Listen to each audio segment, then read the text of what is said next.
வணக்கம் நண்பர்களே. சிவகாமியின் சபதம் கதை பரஞ்சோதி காஞ்சிபுரத்துக்கு வர்றதில் ஆரம்பித்து வழியில் நாகநந்தி அடிகள்ங்கிற புத்த துறவியை பார்த்து பேசினது, சிவகாமி அம்மையோட நடன அரங்கேற்றம் பாதியில் நின்று போனது, மதம் பிடித்த யானை மேலே வேலை வீசி எரிஞ்சு யானையோட வெறியிலிருந்து 2 முக்கியமானவங்களை பரஞ்சோதி காப்பாற்றினது, அதுக்கப்புறம் பரஞ்சோதி காஞ்சிபுரத்து காவலர்களால் சிறையில் கொண்டு அடைக்கப்பட்டது வரைக்கும் பகுதி 1ல் பார்த்தோம். அப்படி சிறையில் அடைக்கப்பட்ட பரஞ்சோதியை யார் காப்பாற்றினா, அவனை அப்படி காப்பாற்றி கண்ணை கட்டி எங்கே கூட்டிகிட்டு போனாங்க? சேனாதிபதி கலிப்பகையார் படையை திரட்டுறதுக்குள்ளே கலியுகமே முடிஞ்சிடும் போலையே. இப்போவே இருக்கிற படைகளை கூட்டுட்டு நானே போருக்கு கிளம்புறேன், சலுக்கர் படையை ஒரு கை பார்த்துட்டு வந்துடுறேன்னு மாமல்லர் கொதிச்சது. அதுக்கு சக்கரவர்த்தி என்ன சொன்னார்? அதுக்கப்புறம் மகேந்திர பல்லவரும் மாமல்ல நரசிம்மரும் மாறு வேஷம் போட்டுட்டு நாட்டை சுற்றி பார்க்க போனது. அப்படி அவங்க போகும்போது யார் யாரை பார்த்தாங்க? சிவகாமி அம்மையோட சோகத்துக்கு காரணம் அரங்கேற்றம் பாதியில் நின்று போனது தான் அப்படின்னு நம்மெல்லாம் நினச்சிட்டு இருக்க, அங்கே உண்மையிலேயே என்ன காரணத்துக்காக சிவகாமி சோகமாக இருந்தா அப்படிங்கிறது.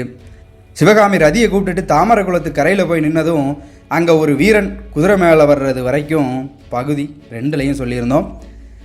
தொடர்ந்து நடந்த விஷயங்களை இந்த 3ஆம் பதிவில் நேயர்களுக்காக பதிவு செய்கிறோம்.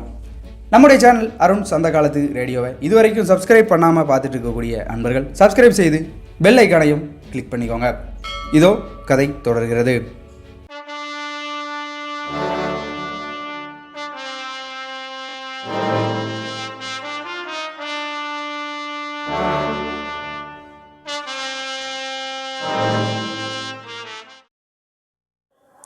குதிரை வந்த சத்தம் சிவகாமியோட காதில் விழுந்துச்சு. குதிரை நின்னதையும் அது மேலே வந்த வீரன் இறங்கி அவளை பார்த்து நடந்து வர்றதையும் அவள் தெரிஞ்சுக்கிட்டா. வர்றது இன்னார்தாங்கிறதையும் அவளுக்கு அவளோட மனசு உணர்த்துச்சு. இருந்தாலும் திரும்பி பார்த்து சந்தேகத்தை தீக்கணுங்கிற ஆர்வம் அளவில்லாமல் மனசில் வந்துச்சு. அதை கஷ்டப்பட்டு அடக்கிக்கிட்டு திரும்பி கூட பார்க்காம சில மாதிரி நின்றுட்டு இருந்தா. குமார சக்கரவர்த்தி மாமல்ல நரசிம்மர் கையில் வேலோட சிவகாமிக்கு பக்கத்தில் வந்து அந்த குளத்தோட படிக்கரையில் நின்னார். நாம் குளத்து தண்ணியை பார்த்தா சிவகாமியோட உருவத்துக்கு பக்கத்தில் நரசிம்மரோட உருவமும் தெரிஞ்சுது. அப்படியும் சிவகாமி நரசிம்மரை திரும்பி கூட பார்க்கல. வீர சௌந்தரியத்தோட பிரகாசமாக நின்றுட்டு இருந்த நரசிம்மரோட முகத்தில் லேசாக ஒரு புன்னகை தெரிஞ்சுது. அவரும் சிவகாமியை நேராக பார்க்காம தண்ணியில் தெரிஞ்ச அவளோட முகத்தை உத்து பார்த்துட்டு இருந்தார். சிவகாமி சட்டுன்னு முகத்தை திருப்பிக்கிட்டு எதிர்பக்கத்தில் இருந்த மான்குட்டியை பார்த்து, ரதி, இவர் யாரு, எதுக்காக இங்கே வந்திருக்காருன்னு கேளு. இதை கேட்ட நரசிம்மர் முகத்தில் இவ்வளோ நேரம் தெரிஞ்ச புன் சிரிப்பு திடீர்னு காணாமல் போய் புருவங்கள் 2ஐயும் நெரிச்சிக்கிட்டே, ரதி, என்னோட எஜமானி பரத கண்டத்திலேயே பெரிய பரத கலா ராணி ஆயிட்டால, பழைய சிநேகிதத்தெல்லாம் ஞாபகம் வச்சுருக்க முடியுமா? யாருன்னு தான் கேட்க தோணும். இதில் ஒன்றும் எனக்கு ஆச்சரியம் இல்லை ரதி. சிவகாமிக்கு இன்னும் ஆத்திரம் அதிகமாயிருச்சு. ரதி, ஆச்சரியம்னா என்னன்னே தெரியாத சக்கரவர்த்தியோட மகனுக்கு என்னோட 1000 கோடி நமஸ்காரத்தை சொல்லிட்டு இதையும் சொல்லு. அவரோ பூமண்டலத்துக்கே அதிபதியோட மகன், ராஜராஜாக்கெல்லாம் வந்து காலில் விழுந்து வணங்குற பிரபு. அப்பேற்பட்டவருக்கும் இந்த ஏழை சிற்பியோட மகளுக்கும் சிநேகமாக இருக்க எதுவும் வாய்ப்பு இருக்கா? அந்த எட்டாத பலத்துக்கு ஆசைப்பட்டது என்னோட முட்டாள்தனம்தான்னு நான் புரிஞ்சுக்கிட்டேன் ரதி. உடனே மாமல்லர், ரதி, ஓ எஜமானி பரத சாஸ்திர பண்டிதையான சிவகாமி இப்போ ஆடுற மேடையில் நிற்கலை. அதனால் நிருத்தியம் அபிநயத்தெல்லாம் கொஞ்சம் ஓரம் கட்டி வச்சுட்டு என் கூட சாதாரணமாக பேச சொல்லு. இயற்கையிலேயே சிவப்பாக இருந்த சிவகாமியோட கண்ணு 2ம் இப்போ கோவத்தில் கோவப்பழ மாதிரி சவுந்துருச்சு. ஆமாம் ரதி, ஆமாம், நான் நடன மேடையில் நடிக்கிற நாடகக்காரி தான். காஞ்சிபுரத்து சக்கரவர்த்தியோட மகன் எங்க? ஆயன சிற்பியோட மகள் எங்க? மாமல்லரோட அன்பை ஏற்றுக்கிறதுக்கு அரண்மனையிலையும் அந்த புறத்துலையும் வளர்கிற எத்தனையோ ராஜகுமாரிகள் தவம் கிடக்கிறாங்க. மேடையில் ஏறி ஆடுற இந்த ஏழை பெண்ணோட ஞாபகம் அவருக்கு எப்படி இருக்குன்னு சொல்லிட்டு இருக்கும்போதே அவளோட குரல் தழுதழுத்து கண்ணீர் பொங்குச்சு. உடனே நரசிம்மவர்மர் அன்போட, சிவகாமி, ஏன் இப்படிலாம் பேசுகிற? இந்த பல்லவ சாம்ராஜ்யத்துக்கு நான் உண்மையிலேயே தலைவனாகும்போது மேடையில் சதங்க கட்டி ஆடுற உன்னோட பாதத்துக்கு அதை அர்ப்பணிச்சிருவேன். என் மனசு உனக்கு தெரியாதான்னாரு. இதை கேட்டும் சிவகாமியோட மனசு மாறவே இல்லை. திரும்பவும் ஆண்குட்டியையே பார்த்து, ரதி, கதைகள்லையும் காவியங்கள்லையும் ஆண்களோட நயவஞ்சகத்தை பற்றி எவ்வளவோ கேட்டு தெரிஞ்சிருக்கேன். ஆனால் அவங்க யாருமே காஞ்சிபுரத்து குமார சக்கரவர்த்திக்கு ஈடாக மாட்டாங்கன்னு சொன்னான். நரசிம்மவர்மருக்கு இப்போ உண்மையிலே கோமா தான் வந்துருச்சு அப்படிங்கிறதே அவரோட புருவங்கள் நெறிகிறதுலேருந்து தெரியுது. சிவகாமி, ஏன் இன்னைக்கு இப்படி மாறி போயிட்ட? எவ்வளோ ஆசையோடு உன்னை தேடி வந்தேன், எவ்வளோ விஷயங்கள் பேசணும்னு நினச்சிருந்தேன். நான் வந்ததே உனக்கு பிடிக்கலன்னு தோணுது. இதோ நான் திரும்பி போயிடுறேன்னு ஒரு அடி எடுத்து வச்சாரு. சிவகாமி உடனே விம்மி விம்மி அழுதுட்டு, ரதி, அவர் போகிறதுனா போகட்டும், ஆனால் பழியை என் மேலே போட வேண்டான்னு சொல்லு. உடனே நரசிம்மர், நான் தான் என்ன தப்பு பண்ணிட்டேன், அதை சொல்லிட்டு கோவிச்சுக்கிட்டா நல்லாயிருக்கும். சிவகாமி பெண் சிங்கம் மாதிரி கம்பீரமாக அவரை திரும்பி பார்த்துட்டு, என்னோட நடனத்தை பற்றி எப்படிலாம் பாராட்டி பேசுனீங்க, என்னெல்லாம் புகழ்ந்தீங்க, அப்படிலாம் செஞ்சுட்டு என்னோட அரங்கேற்றத்துக்கு ஏன் வராமல் இருந்தீங்கன்னு கண்ணில் அனல் பறக்க கேட்டான். நரசிம்மர் கலகலன்னு சிரிச்சுக்கிட்டு, இதை நீ முன்னாலே கேட்டிருக்க கூடாதா? நான் அரங்கேற்றத்துக்கு வரலன்னு உனக்கு யார் சொன்னது? மேல் மாடத்தில் என் தாய்மார்களோட உட்காந்து பார்த்துட்டு தான் இருந்தேன். அவங்களுக்கு பரத சாஸ்திரத்தோட நுட்பங்களை பற்றி அப்பப்போ எடுத்து சொல்லிகிட்டு இருந்தேன். நான் சபையில் நேரில் வந்து உட்காந்தா ஒருவேளை உன்னோட ஆட்டத்துக்கு ஏதாவது இடைஞ்சல் வருமோன்னு பயந்தேன். அதுக்காக இவ்வளோ ஆர்ப்பாட்டமானு கேட்டுட்டு இருக்கும்போது சிவகாமியோட முகத்தை பார்க்கணுமே. இதுவரை அவளோட முகத்தில் நாம் பார்க்காத ஒரு சந்தோஷத்தை இப்போ பார்க்க முடிஞ்சுது. நரசிம்மரை ஆர்வத்தோடு பார்த்து, இதை ஏன் நீங்கள் முன்னாடியே சொல்லலைன்னு கேட்டா. நீ சொல்ல விட்டா தானே, இன்னும் எவ்வளவோ சொல்ல வேண்டியது இருக்குது. உன்னோட சிம்மாசனத்தில் உட்காந்து பேசலாம் வான்னு நரசிம்மர் குலத்தோரமாக கரையில் இருந்த பலகையை பார்த்து சிவகாமியோட கையை பிடிச்சி கூட்டிகிட்டு போக நினச்சாரு. அவர் பிடிச்ச கையை சட்டுன்னு இழுத்துக்கிட்டு மான் மாதிரி துள்ளி கரை மேலே ஏறினா சிவகாமி. அவங்க 2 பேரும் போய் மரத்தடியில் போட்டிருந்த பலகையில் உட்காந்து அதை பார்த்துட்டு இருந்த ரதி, இனி நம்மளோட தூது இவங்களுக்கு தேவைப்படாதுன்னு தெரிஞ்சுக்கிட்ட மாதிரி குளத்தோரமாக கருகருன்னு வளர்ந்துருந்த பசும் புல்ல மேய போயிடுச்சு. பலகையில் உட்கார்ந்த பிறகும் சிவகாமி வேற பக்கம் முகத்தை திருப்பிக்கிட்டு இருக்கிறத பார்த்த நரசிம்மர், இன்னும் என்ன கோபம் சிவகாமி? இப்படி நீ பிடிவாதம் பிடிச்சா என் மேலே உனக்கு பிரியம் இல்லைன்னு தான் நான் நினச்சிக்குவேன். சிவகாமி உடனே திரும்பி நரசிம்மரை ஏறிட்டு பார்த்து, உங்களுக்கு மட்டும் என் மேலே பிரியம் இருக்குதா? இருந்தா இந்த 3 நாளாக ஏன் என்னோட ஞாபகம் இல்லாமல் போச்சுன்னு கேட்டா. 3 நாளா நானும் உன்னை பார்க்க வரணும்னு துடிச்சிட்டு தான் இருந்தேன். ஆனால் முக்கியமான ராஜாங்க வேலைகள் இருந்தது. அன்னைக்கு உன்னோட அரங்கேற்றத்தை பாதியில் முடிக்க வேண்டியதாச்சே, அது ஏன்னு உனக்கு தெரியாதா? பல்லவ சாம்ராஜ்யத்தில் பல வருஷமாக இல்லாத பெரிய போர் வந்திருக்குது. இப்படி நரசிம்மர் சொல்லிட்டு இருக்கும்போது சிவகாமி, நானும் கேள்விப்பட்டேன், போர் வந்துட்டுன்னு நினச்சி கவலைப்பட்டுட்டு இருந்தீங்களாக்கும் அப்படின்னு கேட்டா. கவலையா? ஒரு நாளும் இல்லை சிவகாமி. பல்லவ குலத்தில் பிறந்தவங்க போர் வந்துட்டுன்னு கவலைப்பட மாட்டாங்க, குதூகலப்படுவாங்க. என் பாட்டனார் சிம்ம விஷ்ணு மகாராஜாவோட காலத்திலிருந்து பல்லவ ராஜ்யத்தில் போரே வரல. பல்லவ படை வீரர்களோட கையில் வேல் வால்லாம் துருப்பிடிச்சிட்டு இருந்துச்சு. இப்போ அதுக்கெல்லாம் வேலை வந்திருக்கு. போர்க்களத்தில் 1000 கணக்கில் பாயிற வேலையும் வாளையும் பார்த்து பயப்படுறவன் நான் இல்லை. ஆனால் உன்னோட கருமையான அழகான கண்விழியிலிருந்து பாயிற வாளையும் வேலையும் பார்த்து தான் பயப்படுறேன். சிவகாமி தன்னை மீறி வந்த சிரிப்பை அடக்கிக்கிட்டு, ஆம்பளைங்களே இப்படி தான் போல இருக்கு, சாதுரியமாகவும் சதுரவட்டமாகவும் பேசி உண்மையை மறைக்க பார்ப்பாங்கன்னு முணுமுணுத்தா. ஆனாலும் அந்த வார்த்தையும் நரசிம்மரோட காதில் விழத்தான் செஞ்சுது. பழி மேலே பழியாயம் மேலே சுமத்திரியே, எந்த உண்மையை நான் மறைக்க பார்த்தேன்னு மாமல்லர் கேட்டார். உடனே சிவகாமி, பின்ன நீங்கள் போருக்கு பயப்படுறவர்னு நான் சொன்னனா? நீங்கள் வீராதி வீரர் சிம்ம விஷ்ணு மகாராஜாவோட பேரர் மகேந்திர சக்கரவர்த்தியோட குமாரர்னுலாம் எனக்கு தெரியாதா? போர் வந்ததுனால கல்யாணம் தள்ளி போயிருச்சாமே, அதை பற்றி தான் கவலைப்படுறீங்களாக்குன்னு நான் நினச்சேன். இப்படி சிவகாமி சொல்லிகிட்டு இருக்கும்போது அவளோட முகத்தை பார்க்கணுமே, வெக்கமும் கோபமும் தெரிஞ்சுது. நரசிம்மர் ஆச்சரியத்தோட, என்ன சொல்கிற சிவகாமி, கல்யாணம் தள்ளி போச்சா? யாரோட கல்யாணம்னு கேட்டார். ஓஹோ, உங்களுக்கு தெரியவே தெரியாது போல இருக்கு, நான் சொல்லட்டுமா? காஞ்சி மாநகரத்தில் மகாராஜாதிராஜ திரிபுவன சக்கரவர்த்தி மகேந்திரவர்ம பல்லவர் இருக்காரோ இல்லையோ, அந்த சக்கரவர்த்திக்கு நாடெல்லாம் புகழ்கிற மாதிரி மாமல்லர்னு ஒரு மகன் உண்டு. அந்த குமார சக்கரவர்த்திக்கு கல்யாணம் பேசிட்டு வர்றதுக்கு மதுரைக்கும் வஞ்சிக்கும் இன்னும் வடதேசம் வரைக்கும் கூட தூதர்களை அனுப்ப தயார் பண்ணிட்டு இருந்தாங்களாம். அப்பேற்பட்ட சமயத்தில் யாரோ ஒரு பொல்லாத மன்னன் பல்லவ ராஜ்யத்துக்குள்ளே படையெடுத்து வர கல்யாணத்தை தள்ளி போட வேண்டியதாயிடுச்சான். இதெல்லாம் உங்களுக்கு தெரியாதுல்லன்னு சிவகாமிக்கு சொல்ல, நரசிம்மர் கலகலன்னு சிரிச்சுக்கிட்டு, இதுக்குத்தான் நான் இவ்வளவு பாடுபடுத்தினேன், நான் பயந்தே போயிட்டேன், உனக்குத்தான் ஒருவேளை ஆயனர் கல்யாணம் நிச்சயம் பண்ணிட்டாரோன்னு. அப்படி எதுவும் இல்லையே. இதை கேட்ட சிவகாமி ஒரு குறும்போடு அவரை பார்த்துட்டு, ஏன் இல்லை, எங்கள் அப்பா கூட அடிக்கடி என் கல்யாணத்தை பற்றி பேசிகிட்டு தான் இருக்காரு, அவர்கிட்ட சிற்ப வேலை கற்றுக்கிற கெட்டிக்கார சீடப்பிள்ளை ஒருத்தரை பார்த்து என்னை கல்யாணம் பண்ணி கொடுக்க போகிறாராம். ரொம்ப சந்தோஷம். உங்கள் அப்பா உண்மையிலே அப்படி சொன்னாரா? அவரை உடனே பார்த்து என்னோட நன்றியை அவருக்கு சொல்லணும்னாரு நரசிம்மர். சிவகாமிக்கு திடுக்குன்னு இருந்துச்சு. அவள் கலங்கியே போயிட்டா. ஆனால் நான் அதுக்கு சம்மதிக்கலை. எனக்கு கல்யாணமே வேண்டாம், நான் புத்த பிட்சினியாக போகிறேன்னு அப்பா கிட்ட சொல்லிட்டேன்னு சொன்னான். என்ன, நீயா புத்த பிட்சினியாக போகிற? ஆயனர் மகளா இப்படிலாம் பேசுறது? சிவபெருமானும் பெருமாளும் உனக்கு என்ன கெடுதல் பண்ணாங்க? சிவகாமி, நம்ம திருநாவுக்கரசர் பெருமானோட தேன் மாதிரி இனிமையான சைவ பாடல்களெல்லாம் நீ கேட்டிருக்கியே. குனித்த புருவமும் கொவ்வை செவ்வாயுங்கிற தெய்வீக பாட்டுக்கு அபிநயம் கூட பிடிச்சியே. அப்படி இருந்தும் புத்த பிட்சணி ஆகணுங்கிற எண்ணம் எப்படி உன் மனசில் வந்துச்சு அப்படின்னு சரமாரியா பொழிஞ்சு தள்ளினாரு. எனக்கு சிவன் மேலையும் பெருமாள் வேலையும் வெறுப்பு ஒன்றும் இல்லை, கல்யாணத்துக்கு மேலே தான் வெறுப்பு. புத்த பிட்சணியாக மாறி நான் தேச யாத்திரை போகிறேன்னு தலையை குனிஞ்சுக்கிட்டே சிவகாமி சொன்னான். சிவகாமி, அந்த மாதிரி எண்ணமே உனக்கு தோணியிருக்கக்கூடாது. மகா மேதாவி உங்கள் அப்பா ஆயனரோட பேச்சை நீ மீறலாமா? அவர் ஆசைப்பட்ட மாதிரி அவரோட சீடர்களில் நல்ல கெட்டிக்காரன் எவனோ அவனை நீ கல்யாணம் பண்ணிக்கணும்னு நரசிம்மர் கடுமையாக சொன்னார். எந்த அசட்டு பிள்ளையோட கழுத்திலாவது என்னை கட்டி வைக்கிறதுல உங்களுக்கு என்ன அவ்வளவு ஆசை? அரண்மனையில் பிறந்து வளர்ந்த அரசியலங்குமாரிகளை நீங்கள் கல்யாணம் பண்ணிக்கிறத நான் ஒன்றும் குறுக்கண்ணு தடுக்கலையே அப்படின்னு சிவகாமி சொல்ல கண்ணில் கண்ணீர் பொங்கிட்டு இருந்துச்சு. ஜாக்கிரதை சிவகாமி, யார் அசட்டு பிள்ளைன்னு சொல்கிற? உங்கள் அப்பாவோட சீடர்களில் ரொம்ப கெட்டிக்காரன் யாருன்னு உனக்கு தெரியாதா?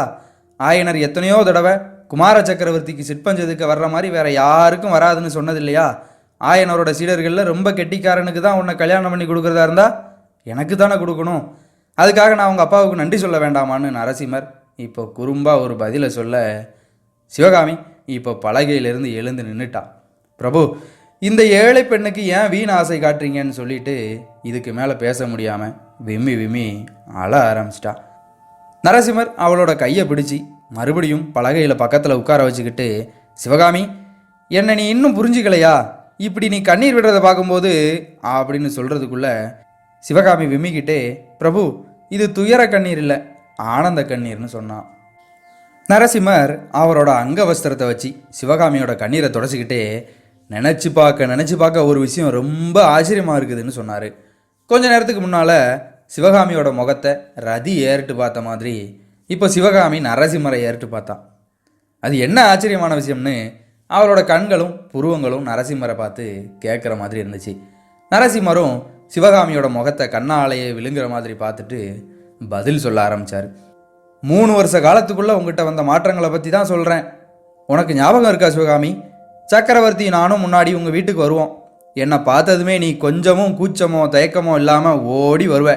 என் கையை பிடிச்சி கரன்னு இழுத்துட்டு போவேன். நம்ம 2 பேரோட அப்பாவும் ஒரு பக்கம் பேசிகிட்டு இருக்கும்போது நம்ம இன்னொரு பக்கத்தில் கொட்டம் அடிப்போம். சில நேரம் நான் உன்னை எனக்கு பரதநாட்டியம் சொல்லி கொடுன்னு கேட்பேன், நீயும் சொல்லி கொடுப்ப. ஆனால் அது எனக்கு வராது. நீ அதை பார்த்து கலகலன்னு சிரிப்ப. உன்னோட அழகான முல்லைப்பல் வரிசையை பார்த்து நான் மதிமயங்கி நிற்பேன். இன்னும் சில சமயம் நாம் 2 பேரும் ஓடி பிடிச்சி விளையாடுவோம். சில நேரம் நீ ஆயனர் செஞ்ச கல் சிலைகளுக்கு நடுவில் நீயும் ஒரு சிலை மாதிரி அசையாமல் நிற்ப. நானும் வேணும்னே உன்னை சிலை நினச்சிக்கிட்டு வேற பக்கம் தேடுவேன். நீ சிரிப்ப. உன்னோட சிரிப்பு சத்தத்தை கேட்டு உன்னை திரும்பி பார்த்து உன்னை பிடிச்சிருவேன். அகப்பட்டுட்டியா சிவகாமி தேவி அப்படின்னு பாடுவேன். இப்படிலாம் நாம் விளையாடுறத பார்க்கும்போது நம்ம 2 பேரோட அப்பாவும் சந்தோஷப்படுவாங்க. அதெல்லாம் ஒரு குதூகலமான கனவு மாதிரி இப்போ தெரியுது. பிரபு, நான் ஏதோ மாறி போயிட்டேன்னு சொன்னீங்களே, எந்த விதத்தில் மாறிட்டேன்னு சிவகாமி கேட்டா. நல்ல வேலை ஞாபகப்படுத்தினேன். எனக்கு 16 வயசு முடிஞ்ச பிறகு சக்கரவர்த்தி என்னை தேச யாத்திரைக்கு கூட்டிகிட்டு போனார். தெற்க சிச்சர் மலையிலிருந்து வடக்க நாகார்ஜுன மலை வரைக்கும் நாங்கள் யாத்திரை போனோம். மேற்க காவிரி நதி உருவாகிற இடம் வரைக்கும் போயிருந்தோம். நாங்கள் யாத்திரை முடிஞ்சுட்டு திரும்பி வர்றதுக்கு 3 வருஷம் ஆயிடுச்சுன்னாரு நரசிம்மர். அந்த 3 வருஷமும் எனக்கு 3 யுகமாக இருந்ததுன்னு சிவகாமி சொன்னான். 3 வருஷம் கழித்து நான் திரும்பி வந்து மறுபடியும் உன்னை பார்த்தா நீ பழைய சிவகாமியாகவே இல்லை. தேவசபையிலேருந்து ரம்பையோ ஊர்வசியோ வந்து ஆயனர் வீட்டில் வளர்கிற மாதிரி தோணுச்சு. உருவத்தில் இருந்த மாற்றங்களை விட உன்னோட குணத்திலையும் நடவடிக்கையிலையும் இருந்த மாற்றங்கள் தான் ரொம்ப ஆச்சரியமாக இருந்துச்சு. என்னை பார்த்ததும் நீ முன்னாடி மாதிரி ஆர்வத்தோடு வந்து வரவேற்கலை, கலகலப்பாக பேசலை, தூண் மறைவில் மறைஞ்சிக்கிட்டே நின்ன. நான் உன்னை பார்க்கும்போது நீ வேற பக்கம் திரும்பிக்கிட்ட. நான் உன்னை பார்க்காத சமயத்தில் ஓர கண்ணால் என்னை பார்த்துட்டு இருந்தேன். தப்பி தவறி நாம் 2 பேரோட கண்ணும் ஒரே நேரத்தில் பார்த்தா உடனே தலையை குனிஞ்சிக்கிட்ட. உன்னோட களீர் சிரிப்பை அப்போ பார்க்க முடியல. சில நேரம் உன்னோட கண்ணில் கண்ணீர் ததும்பி நிற்கிறத பார்த்தேன். ஒரு காரணமும் இல்லாமல் நீ பெருமூச்சு விடுறத கூட கேட்டிருக்கேன். எல்லாத்தையும் விட எது ரொம்ப ஆச்சரியமாக இருந்துச்சுன்னா, என்ன அறியாமல் நானே சில சமயம் பெருமூச்சு விட ஆரம்பிச்சிட்டேன்னு நரசிம்மர் சொல்ல சிவகாமி கலீர்னு சிரிச்சிட்டான். நரசிம்மர் இன்னமும் சொல்கிறாரு, என் மனசுலையும் ஒரு மாற்றம் வந்துச்சு. ராத்திரியும் பகலும் சதா சர்வ காலமும் உன்னோட நினப்பு என் இதயத்தில் இருந்துக்கிட்டே இருந்துச்சு. அந்த நினப்பு சந்தோஷத்தையும் வேதனையும் ஒரே நேரத்தில் கொடுத்துச்சு. எப்போ ஏற்பட்ட முக்கியமான வேலையில் இருந்தாலும் உன்னை என்னால் மறக்கவே முடியல. இந்த நிலைமையில தான் இந்த தாமரை குளத்து கரையில் ஒரு நாள் நாம் தனியாக பார்த்து பேசினோம். 3 வருஷமாக உன்னை வந்து பார்க்காம இருந்ததுக்காக நீ என் கூட சண்டை பிடிச்ச. கடைசியில் உன்னை மறக்க மாட்டேன்னு சத்தியம் பண்ணி கொடுக்க சொன்னேன். எனக்கு சிரிப்பு தான் வந்துச்சு. உன்னை ஒரு நொடி கூட மறக்க முடியாமல் நான் திண்டாடின திண்டாட்டம் எனக்கு தானே தெரியும். ஆனாலும் உன்னோட மன திருப்திக்காக சத்தியம் பண்ணி கொடுத்தேன். அதுக்கப்புறம் இன்னைக்கு தான் இந்த குளக்கரையில் நம்ம பார்த்து பேசிக்கிறோம். ஒருவேளை நீ இங்கே இருக்க மாட்டியான்னு நினச்சி ஆசையோடு வந்தேன். வந்து பார்த்தா நீ இங்கே தான் இருக்க. நம்ம 2 பேரோட மனசும் எப்படி ஒத்து போயிருக்குன்னு பார்த்தியா அப்படின்னு நரசிம்மர் சொல்லி முடிக்க, இவ்வளவும் சொன்னீங்க, நான் முதல்ல கேட்ட கேள்விக்கு மட்டும் பதிலே சொல்லலைன்னு சிவகாமி சொன்னான். அது என்ன கேள்வி? கொஞ்சம் ஞாபகப்படுத்தினா நல்லா இருக்கும்னாரு. மதுரைக்கும் வஞ்சிக்கும் கல்யாணத்துக்கு தூதர்கள் அனுப்புறதா இருந்த விஷயந்தான். நரசிம்மர் லேசா சிரிச்சிட்டு, அது உண்மைதான். மகனுக்கு கல்யாணம் செய்யணும்னு எந்த அம்மாவுக்கு தான் எண்ணம் இல்லாமல் இருக்கும். எங்கள் அம்மாவோட ஏற்பாடு அது. ஆனால் நான் சக்கரவர்த்திகிட்ட என் மனசில் இருக்கிறத சொல்ல நல்ல சமயத்தை எதிர்பார்த்துட்டு இருந்தேன். அதுக்குள்ளே போர் வந்து அதுக்கு அவசியமே இல்லாமல் போயிடுச்சுன்னு சொன்னார். பிரபு, எனக்கு என்னவோ நிம்மதியே இல்லை. 3.5 வருஷத்துக்கு முன்னாடி இருந்த மாதிரி நாம் 2 பேரும் குழந்தையாயிடக்கூடாதான்னு தோணுதுன்னா. இல்லை சிவகாமி, மறுபடியும் குழந்தைகள் ஆகிறதுக்கு ஒரு நாள் சம்மதிக்க மாட்டேன். அதுக்கு 2 முக்கியமான காரணம் இருக்குது. ஒன்று, தேவி சிவகாமியை பார்த்த பிறகு குழந்தை சிவகாமியை நான் விரும்ப முடியாது. 2வது காரணம், சக்கரவர்த்தி இப்போவே நான் போர்க்களத்துக்கு போகிறதுக்கு சம்மதிக்க மாட்டேங்கிறாரு. நான் குழந்தையாக இருந்தால் சம்மதிப்பாரா? பிரபு, நீங்கள் கூட உண்மையாகவே போர்க்களத்துக்கெலாம் போவீங்களான்னு சிவகாமி கவலையோடு கேட்டான். அவசியம் போவேன். எங்கள் அப்பா கிட்ட அதை பற்றி தான் 3 நாளாக கேட்டுட்ருக்கேன். 100 வருஷ காலமாக அந்நியர்கள் காலடி வைக்காத பல்லவ சாம்ராஜ்யத்தில் இன்னைக்கு சலுக்கர்கள் படையெடுத்திருக்காங்க. அவங்கள துவம்சம் பண்ணி புத்தி புகட்ட வேண்டாமா? பிரபு, அதுக்கு பல்லவ சைன்யங்கள் இல்லையா, படைத்தலைவர்கள் இல்லையா? நீங்கள் ஏன் போகணும்? பல்லவ சைன்யங்கள் அந்நியர்களை எதிர்த்து வீரமாக போர் செஞ்சுட்டு இருக்கும்போது நான் என்ன செய்ய? அரண்மனையில் உட்காந்து அறுசுவையாக சாப்பாடு சாப்பிட்டுட்டு அந்த புறத்து பெண்களோட சொக்கட்டம் ஆடிட்டு இருக்கட்டுமா? அப்படி நான் இருந்தால் ஆயனர் மகள் என்ன விரும்புவாளா? பிரபு, நீங்கள் போர்க்களம் போகிறத தடுக்கிறவா நான் இல்லை. தாராளமாக போய் எதிரிகளை ஜெயிச்சு வெற்றியோடு திரும்பி வாங்க. ஆனால் என்ன? என்னோட கோரிக்கையும் ஏளனம் செய்யக்கூடாது. இல்லை சிவகாமி, சொல்லு. போர்க்களத்தில் என்னை மறக்க மாட்டீங்கன்னு வள்ளியம்மைக்கு சுப்பிரமணியர் சத்தியம் பண்ணி கொடுத்த மாதிரி உங்கள் கையில் இருக்கிற வேல் மேலே சத்தியம் பண்ணி சொல்லுங்க. நரசிம்மர் லேசாக சிரிச்சிட்டு, இவ்வளவு தானா? என்னை மறந்துருங்கன்னு நீ சத்தியம் பண்ண சொன்னாதான் என்னால் முடியாது. மறக்காமல் இருக்கிறதுக்கு எத்தனை தடவை வேணுனாலும் சத்தியம் பண்ணுறேன். இதோன்னு வேலை தூக்கி பிடிச்சவர் சட்டுன்னு தயங்கி நின்னார். பிரபு, ஏன் தயங்குறீங்க? அதுக்குள்ளே மனசு மாறிட்டீங்களான்னு சிவகாமி கேட்க, இல்லை சிவகாமி, இல்லை. இந்த வேல் என்னோடது இல்லையே. இன்னொருத்தரோட வேல் மேலே சத்தியம் பண்ணலாமான்னு தான் யோசிக்கிறேன். இது உங்களோட வேல் இல்லையா? அப்போ யாரோடது? அரங்கேற்று தன்னைக்கு மத யானை மேலே வேலை எரிஞ்சு ஆயனரையும் உன்னையும் தப்பிக்க வச்சானே, அந்த வீரனோடது. அவனை நேரில் பார்த்து அவங்கிட்ட கொடுக்கணும்னு தான் வச்சுருக்கேன். அப்புறம் அந்த வாலிபனை நீங்கள் பார்க்கவே இல்லையான்னு சிவகாமி கேட்டா. 3 நாளாக நாடு நகரமெல்லாம் தேடுறோம், அவன் மட்டும் அகப்படலை. பிரபு, அவன் இருக்கிற இடத்த சொன்னால் எனக்கு என்ன தருவீங்க? அவன் இருக்கிற இடம் உனக்கு தெரியுமா? சீக்கிரம் சொல்லு சிவகாமி. உனக்கு என்னையே தான் கொடுத்துருக்கனே, வேற என்ன தரப்போகிறேன்? அந்த வீர இளைஞன் இப்போ எங்கள் வீட்டில் தான் இருக்கான். இதை கேட்ட உடனே நரசிம்மர் துள்ளி எழுந்துட்டாரு. என்ன சொல்கிற சிவகாமி? உங்கள் வீட்டுக்கு அவன் எப்படி வந்தான்? முன்னையே சொன்னேனே, ஒரு புத்த பிட்சு வந்து அடிக்கடி என்னையும் அப்பாவையும் வடநாட்டுக்கு வாங்கன்னு கூப்பிட்டுட்டு இருக்காருன்னு. அந்த நாகநந்தி அடிகள் தான் கூட்டிகிட்டு வந்தார். ஆஹா, சக்கரவர்த்தி சொன்னது உண்மையாயிட்டு. சிவகாமி, அதோ கேள்னு நரசிம்மர் சொல்ல, தூரத்தில் பேரிகை, சங்கு, குதிரைகளோட காலடி சத்தம்லாம் கேட்க ஆரம்பிச்சுது. யார், சக்கரவர்த்தியான்னு கேட்டா சிவகாமி. ஆமாம், சக்கரவர்த்தி தான் வராரு. இதோ நானும் அவர் கூட போய் சேர்ந்துக்கிறேன். நீயும் சீக்கிரம் வீட்டுக்கு வந்துடுவில்ல? குறுக்கு வந்துடுவோம் பிரபு. நீங்கள் போர்க்களம் போகிறதுக்கு முன்னாடி மறுபடியும் இங்கே வருவீங்களா? கண்டிப்பாக வருவேன். உன் கருவிழிகளில் மின்ற வேல்கள் மேலே சத்தியம்னு சொல்லிக்கிட்டே நரசிம்மர் சிவகாமியை திரும்பி திரும்பி பார்த்துக்கிட்டே வேகமாக போய் குதிரை மேலே ஏறினார். அவர் போகிறத சந்தோஷமாக பார்த்துட்டு இருந்த சிவகாமி அவர் தூரமாக போய் பார்வையிலிருந்து மறைஞ்சதும் வீட்டை பார்த்து நடக்க ஆரம்பித்தா. வீட்டிலிருந்து வரும்போது அவளோட நடையில் இல்லாத குதூகலத்தையும் மிடுக்கையும் இப்போ பார்க்க முடிஞ்சுது. அவள் ரதியை மறந்துட்டு நடக்க ஆரம்பித்தாலும் ரதி அவளை மறக்காமல் அவள் பின்னாடி துள்ளி ஓடி வர ஆரம்பிச்சுது. பழந்தமிழ்நாட்டு மன்னர்களில் இவரை மாதிரி தான் நம்ம மகேந்திர சக்கரவர்த்தி அப்படின்னும் அல்லது மகேந்திர சக்கரவர்த்தி மாதிரி தான் இவர் அப்படின்னு யாரு கூடயும் ஒப்பிட்டு சொல்ல முடியாத அளவுக்கு புகழோடு வாழ்ந்து அது எப்போவுமே அழியாத மாதிரி அதை கல்லில் செதுக்கி வச்சவர் மகேந்திர பல்லவர். அப்படிப்பட்ட மகேந்திர பல்லவ சக்கரவர்த்தியை அன்னைக்கு ஒரு நாள் ராத்திரி நேரம் போர் பற்றின செய்தி வந்த அவசரத்தில் மத யானையோட வெறியினால் நடந்த தடபுடாலுக்கு மத்தியில் நேயர்களுக்கு அறிமுகப்படுத்தியிருந்தோம். எப்படிப்பட்ட சாமானிய குறுநில மன்னர்களையும் கூட அந்தந்த ராஜாங்க அவைப்புலவர்கள் புத்தியில் பிரகஸ்பதின்னும் வித்தையில் சரஸ்வதின்னும் அழகில் மன்மதன்னும் வீரத்தில் அர்ஜுனன்னும் வாரி வழங்குறதுல கர்ணன்னும் வர்ணிக்கிறது உண்டு. அந்த வர்ணனையெல்லாம் மகேந்திர சக்கரவர்த்தி விஷயத்தில் உண்மையிலேயே பொருந்துற மாதிரி இருந்தது. மகேந்திரவர்மர் ஆஜானு பாகுவாக இருப்பார். அவரோட கம்பீரமான முகத்தில் பல நூறு வருஷமாக வாழையடி வாழையாக வந்த ராஜகுலத்தோட வீரக்கலையோட சிறந்த கல்வி ஆராய்ச்சினாலையும் கலை பயிற்சினாலையும் உருவாகிற சித்யா தேஜஸும் பிரகாசமாக தெரியுது. காஞ்சி மாநகரத்திலேயே ரொம்ப புகழ்பெற்ற பொற்கொள்ளர்கள் விசித்திரமான சித்திர வேலைப்பாடுகளோட செஞ்ச கிரீடம், குண்டலம், வாகுவலயம், வீரக்கழல் இதெல்லாம் அவரோட உடம்புல அணிஞ்சிருப்பார். அவரோட விசாலமான வீரலட்சுமி குடியிருக்கிற அந்த மார்பில் விதவிதமான வர்ணங்களோட பிரகாசமாக நவரத்ன மாலைகள் அலங்கரிச்சிட்டு இருக்கும்.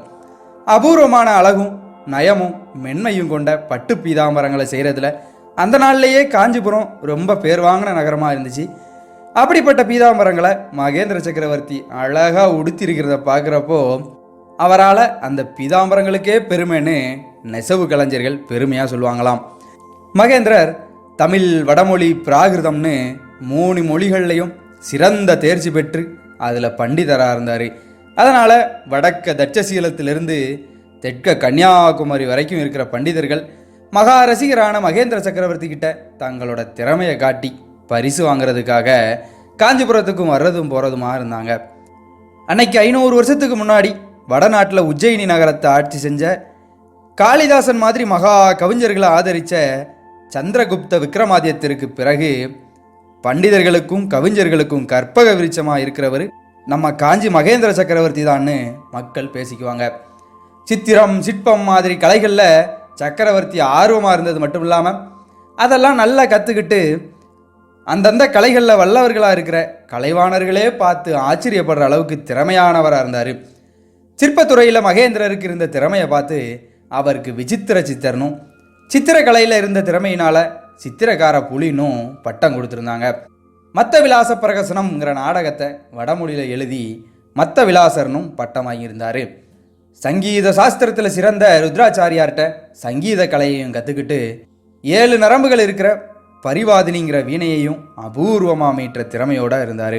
தாள வகைகளில் சங்கீர்ண ஜாதி தாளத்தை அதிசயமாக கையாளுற திறமையோடு இருந்ததுனால சங்கீர்ண ஜாதி பிரகரணருங்கிற பட்டம் கொடுக்கப்பட்டிருந்துச்சு. மகேந்திரர் இளம் வயசில் சமண மதத்திலிருந்து பிற்காலத்தில் சிவபக்தி செல்வரான பிறகும் எந்த மதத்தையும் இழிவாக நினைக்காம தன்னோட ராஜ்யத்தில் இருந்த சைவர், வைஷ்ணவர், பௌத்தர், சமணர், சாக்தர்னு எல்லா மதத்தில் இருக்கிறவங்களையும் தர்மம் தவறாமல் சமமாக பார்த்து ஆட்சி செஞ்சதுனால குணபரருங்கிற சிறப்பு பெயரும் அவருக்கு வந்துச்சு. அதனால் திருவதிகை ஸ்தலத்தில் அவரோட நன்கொடையினால் கட்டின சிவாலயத்துக்கு குணபரேஸ்வரம்னே பேர் வந்துச்சு. மகேந்திர சக்கரவர்த்திக்கு முன்னாடி சுமார் 300 வருஷ காலத்தில் வடநாட்டில் இருந்து பண்டிதர்களும் கவிஞர்களும் சமண முனிவர்களும் புத்த பிட்சுகளும் தென்னாட்டுக்கு வந்து காஞ்சி மாநகரத்தில் கல்வி சாலைகளை உருவாக்கியிருந்தாங்க. இதனால் நம்ம சொல்கிற வரலாறு நடந்த காலத்தில் தமிழ்நாட்டில் சமஸ்கிருதமும் பிராகிருதமும் பிரபலம் அடைஞ்சி தமிழ் மொழியோட சிறப்பை கொஞ்சம் மங்க வச்சிருந்துச்சுங்கிறதையும் இந்த இடத்துல நாம் தெரிஞ்சிக்க வேண்டியது அவசியமான ஒன்று. திருநாவுக்கரசர் மாதிரி சைவ நாயன்மார்களும் பொய்கையார் மாதிரியான வைஷ்ணவ ஆழ்வார்களும் பக்தி சுவை சொட்ட சொட்ட பாடல்களை பாடி தெய்வ தமிழ் மொழியை திரும்பவும் சிம்மாசனத்தில் ஏற வச்ச அந்த மகா உன்னதமான காலம் அப்போ தான் ஆரம்பமாகி இருந்துச்சு. அதனால தான் மகேந்திர சக்கரவர்த்தியோட பட்டங்கள் கூட பெரும்பாலும் வடமொழியிலேயே இருந்துச்சு. மகாராஜாதிராஜ பூமண்டலாதிபதி திரிபுவன சக்கரவர்த்தி மத்த விலாச விசித்திர சித்த சங்கீர்ண ஜாதி பிரகரண சித்திரக்கார புலி குணபரரான மகேந்திர பல்லவ சக்கரவர்த்தியை இவ்வளோ நேரம் ஆயனர் வீட்டு வாசல்லையே நிறுத்தி வச்சதுக்காக நேயர்கள்கிட்ட மன்னிப்பு கேட்டுக்கிறோம். நாம் அப்படி மன்னர் பெருமானை நிறுத்தி வச்சுட்டு அவரை பற்றி சொல்லிட்டு இருந்தாலும் ஆயன சிற்பியார் அவரை வரவேற்று உபசரிக்காமல்லாம் போகலை. சக்கரவர்த்தியோட வருகையை தெரிஞ்சுக்கிட்ட உடனே ஆயனர் பரபரப்பாக வீட்டு வாசலுக்கு வந்து அவரை வரவேற்க தயாரானாரு. குதிரையிலிருந்து இறங்கும் போதே சக்கரவர்த்தி, ஆயனரே அன்னைக்கு ராத்திரி சுகமாக வந்து சேர்ந்தீங்களா, சிவகாமி சௌக்கியமானு கேட்டுக்கிட்டே இறங்கினாரு. ஆயனரும் முன்னால் ஒரு அடி நடந்து வந்து கும்பிட்டுட்டு, ஆகா சுகமாக வந்து சேர்ந்தோம், குழந்தை தான் 3 நாளாக அவ்வளவு சௌக்கியம் இல்லாமல் இருக்கா அப்படின்னு சொல்லி முடிக்கிறதுக்குள்ள, அப்படியா இப்போ எப்படி இருக்கான்னு கவலையான குரலில் மகேந்திரர் கேட்டார். இன்னைக்கு கொஞ்சம் பரவாயில்லன்னாரு ஆயனர். எல்லாரும் வீட்டுக்குள்ளே போனாங்க. சக்கரவர்த்தி வர்ற நேரங்களில் அவர் உட்கார்றதுக்காகவே ஆயனர் ஒரு அழகான கல் சிம்மாசனத்தை செஞ்சிருந்தார். அந்த சிம்மாசனத்தில் மகேந்திரர் உட்கார்ந்ததும் ஆயனர் சிவகாமிக்கு செய்கை காட்ட சிவகாமி வந்து சக்கரவர்த்தியை கும்பிட்டா. அப்போ ஆயனர், பெருமானே அரங்கேற்றம் நடுவில் நின்னதுனால குழந்தை உற்சாகம் இல்லாமல் இருக்கா, அவளுக்கு ரசிக சிரோன்மணியான நீங்கள் தான் ஆசீர்வாதம் பண்ணி உற்சாகப்படுத்தணும்னாரு. ஆயனரே, உமது மகள் அன்னைக்கு நடனம் ஆடின மாதிரியே எனக்கு தெரியல, நடனக்கலையே ஒரு உருவம் எடுத்து வந்து ஆடின மாதிரி இருந்துச்சுன்னாரு மகேந்திரர். சங்கீர்ண ஜாதி தளத்தில் ஒரு ஆட்டம் கற்றுக் கொடுத்துருந்தேன், அதை ஆட முடியாமல் போச்சுன்னு ஆயனர் ஏமாற்றமான குரலில் சொன்னார். ஆமாம் ஆமாம், இன்னும் என்னென்னலாமோ விந்தைகள் வரப்போகுதுன்னு எனக்கு தெரிஞ்சுதான் இருந்துச்சு. நடுவில் எழுந்து போகிறப்போ எனக்கு இருந்த வருத்தத்தை வாயால் சொல்லி முடியாது. முக்கியமான செய்தியாக இல்லைன்னா போயிருக்க மாட்டேன்னாரு சக்கரவர்த்தி. நானும் கேள்விப்பட்டேன் பிரபு, நம்ம ராஜ்யத்துக்குள்ளே அந்நியர்கள் படையெடுத்து வந்திருக்காங்களாமே, என்ன தைரியம் என்ன துணிச்சல் அவங்களுக்கு அப்படின்னு ஆயனர் கோபமாக சொன்னார். அந்த துணிச்சலுக்கு தகுந்த தண்டனையை அவங்க வாங்காமல் போக மாட்டாங்க ஆயனரே. பல வருஷ காலமாக பல்லவ சாம்ராஜ்யத்துக்குள்ளே எதிரிகளோட படைகள் நுழைஞ்சதே இல்லை. நான் போர்க்களத்தை கண்ணாலையாவது பார்க்கணுமேன்னு எங்கள் அப்பா என்னை இலங்கையில் நடந்த போருக்கு அனுப்பி வச்சார். ஆனால் நரசிம்மனுக்கு இங்கேயே போர்க்களத்தை பார்க்குற பாக்கியம் கிடச்சிருக்கு. வாதாபி அரசன் புலிகேசி பெரிய படையை திரட்டிட்டு படையெடுத்து வரான். நாமளும் பெரிய படையை திரட்டி கடுமையாக போர் செய்ய வேண்டியிருக்கும். ஆனால் ஒன்று சொல்கிறேன், நமது ராஜ்யத்தில் சளுக்கர்கள் படையெடுத்ததுனால எனக்கு வர்ற கோவத்தை விட அதனால் அன்னைக்கு சிவகாமியோட அரங்கேற்றம் பாதியில் நின்னது தான் எனக்கு ரொம்ப கோவத்தை வர வைக்குது. அதுக்காகவாது அவங்களுக்கு பெரிய தண்டனையை கொடுத்து அனுப்பணும்னாரு. இதை கேட்ட ஆயனர் அப்படியே பெருமையில் பூரிச்சு போய் பக்கத்தில் தலை குனிஞ்சு நின்றுட்டு இருந்த சிவகாமியை பார்த்தாரு. சக்கரவர்த்தி, அரங்கேற்றத்தன்னைக்கு நான் என்னெல்லாமோ திட்டம் போட்டிருந்தேன், அதெல்லாம் ஒன்றுமே முடியாமல் போயிடுச்சு.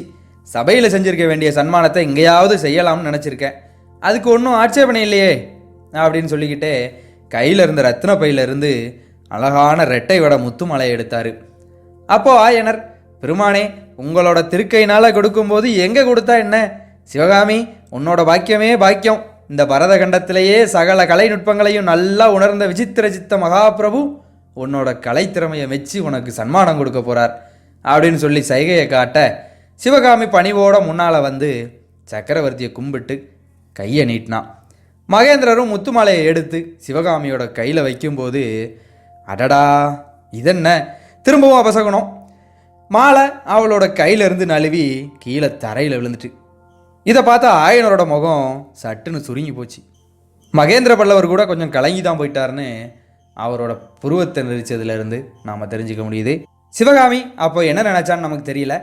ஆனால் அடுத்த நொடியே அவளோட முகத்தில் வந்த சந்தோஷத்தை பார்த்தா அவளோட மனசும் சந்தோஷமாக தான் இருக்குன்னு தெரியுது. கீழே விழுந்த முத்து மாலையை குமார சக்கரவர்த்தி சட்டுன்னு குனிஞ்சு எடுத்து அதை சிவகாமியோட கையில் வைக்க சிவகாமி அதை ஆர்வத்தோடு வாங்கி கண்ணில் ஒத்திக்கிட்டு கழுத்துலையும் போட்டுக்கிட்டா. அந்த மாலையை குமார சக்கரவர்த்தியோட கைனால் வாங்கினதுனால தான் சிவகாமியோட மனசில் அப்படி ஒரு சந்தோஷம் வந்தது. அதுதான் அவள் முகத்தில் நம்ம அப்போ பார்த்த சந்தோஷம் அப்படிங்கிறது உங்களுக்கு புரிஞ்சிருக்குன்னு நம்புகிறேன். கீழே விழுந்த முத்து மாலையை குமார சக்கரவர்த்தி குனிஞ்சு எடுத்து கொடுத்ததையும் அதை சிவகாமி சந்தோஷமாக வாங்கி கழுத்தில் போட்டுக்கிட்டதையும் பார்த்த ஆயனரோட முகத்துலையும் இப்போ சந்தோஷம் பொங்குச்சு.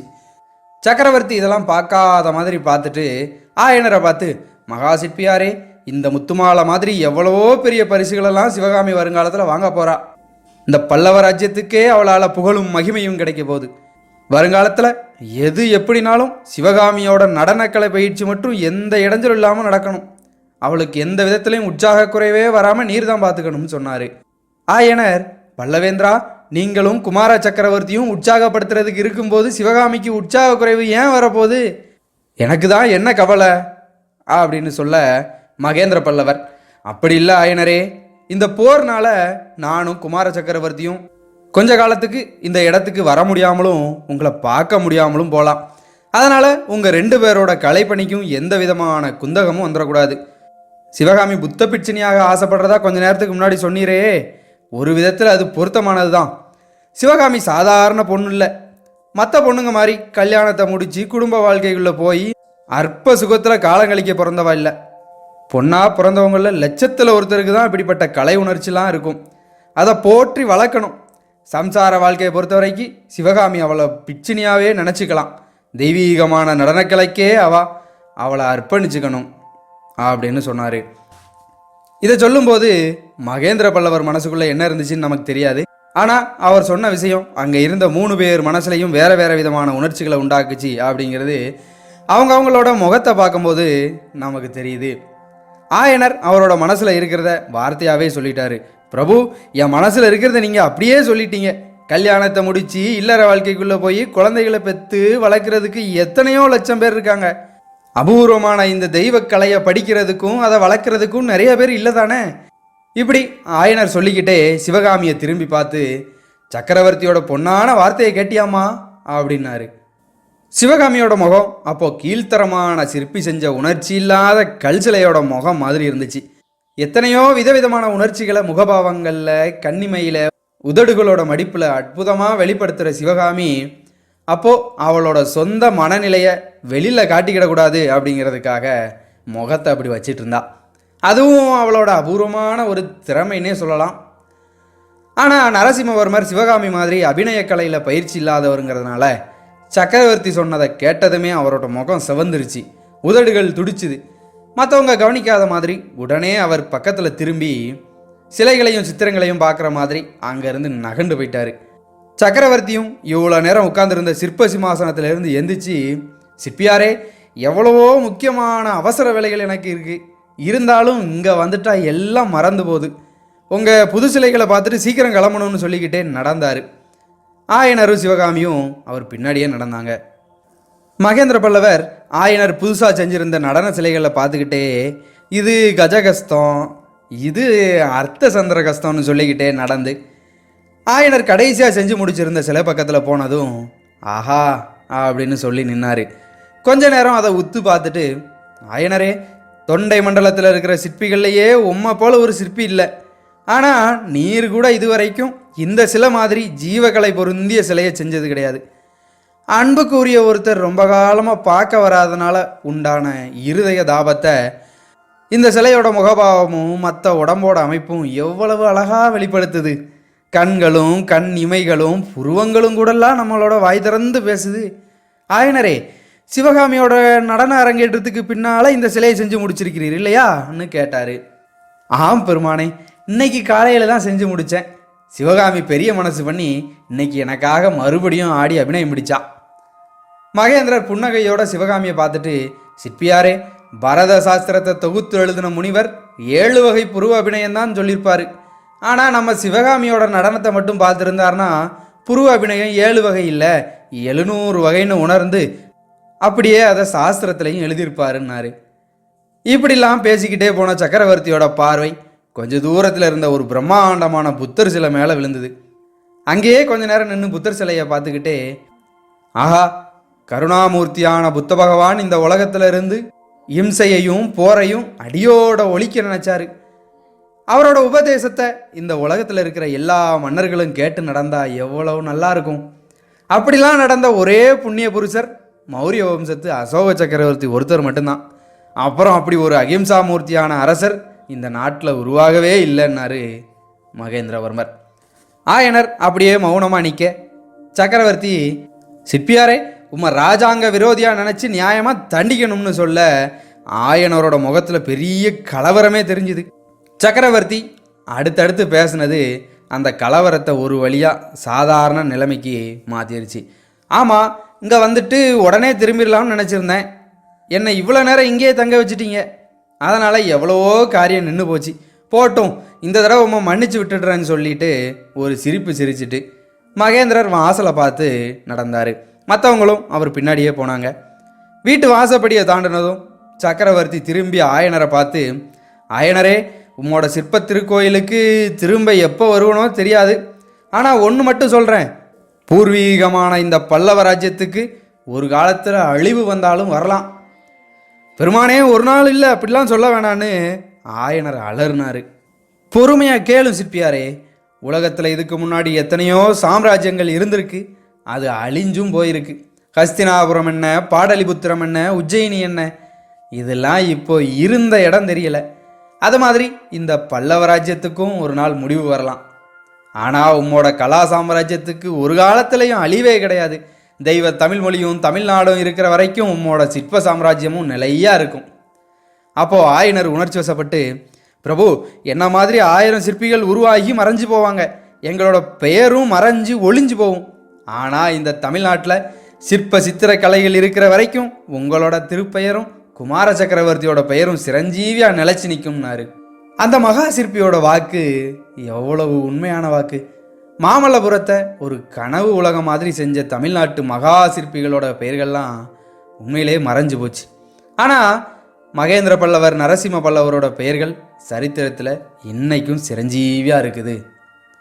சக்கரவர்த்தியும் அவரோட மகனும் அவரவர் குதிரை மேலே ஏறிக்கிட்டாங்க. மகேந்திரர் குதிரை மேலே இருந்துக்கிட்டே ஆயனரை பார்த்து, பாத்தீரா, ரொம்ப முக்கியமான விஷயத்த மறந்தே பார்த்தேன். நான் வடக்க கிளம்புறதுக்குள்ள மாமல்லபுரத்தில் நடக்க வேண்டிய வேலைகளை பற்றி யோசித்து முடிவு பண்ணணும். நாளைக்கு மத்தியானம் நீர் துறைமுகத்துக்கு வரணும்னாரு. அப்படியே ஆகட்டும் பிரபுன்னாரு ஆயனர். சக்கரவர்த்தி கிளம்ப அவங்க போகிற குதிரைகளை பார்த்துக்கிட்டே ஆயனரும் சிவகாமியும் வீட்டு வாசலில் நின்னாங்க. மகேந்திர பல்லவர் ஆயனர் வீட்டு வாசலுக்கு வந்ததுலேருந்து அவர் திரும்பி குதிரை மேலே ஏறின வரைக்கும் அவரும் ஆயனரும் மட்டும்தான் பேசிட்டு இருந்தாங்களே தவிர குமார நரசிம்மரோ சிவகாமியோ வாய் திறந்து ஒரு வார்த்தை கூட பேசலை. ஆனால் அவங்க 2 பேரும் அவங்களுக்குள்ளேயே கண்ணாலேயே பேசிக்கல அப்படிங்கிறத நம்ம சத்தியம் பண்ணிலாம் சொல்ல முடியாது. கடைசியாக சிவகாமி கிட்ட போயிட்டு வரேன்னு சொல்கிறதுக்கும் குமார சக்கரவர்த்தி அந்த கண்களோட பாஷையிலே தான் பேசினார். நரசிம்மரோட குதிரை கொஞ்சம் தூரம் போனதும் அவர் அவரோட தலையை மட்டும் திருப்பி சிவகாமி ஆசையாக பார்த்துட்டு இருக்கிறத கவனிச்சார். உடனே கையில் இருந்த வேலை உயரமாக தூக்கி பிடிச்சி அன்போட ஒரு சிரிப்பு சிரிச்சிட்டு மறு நிமிஷமே முகத்தை திருப்பி குதிரையை தட்டி விட்டார்.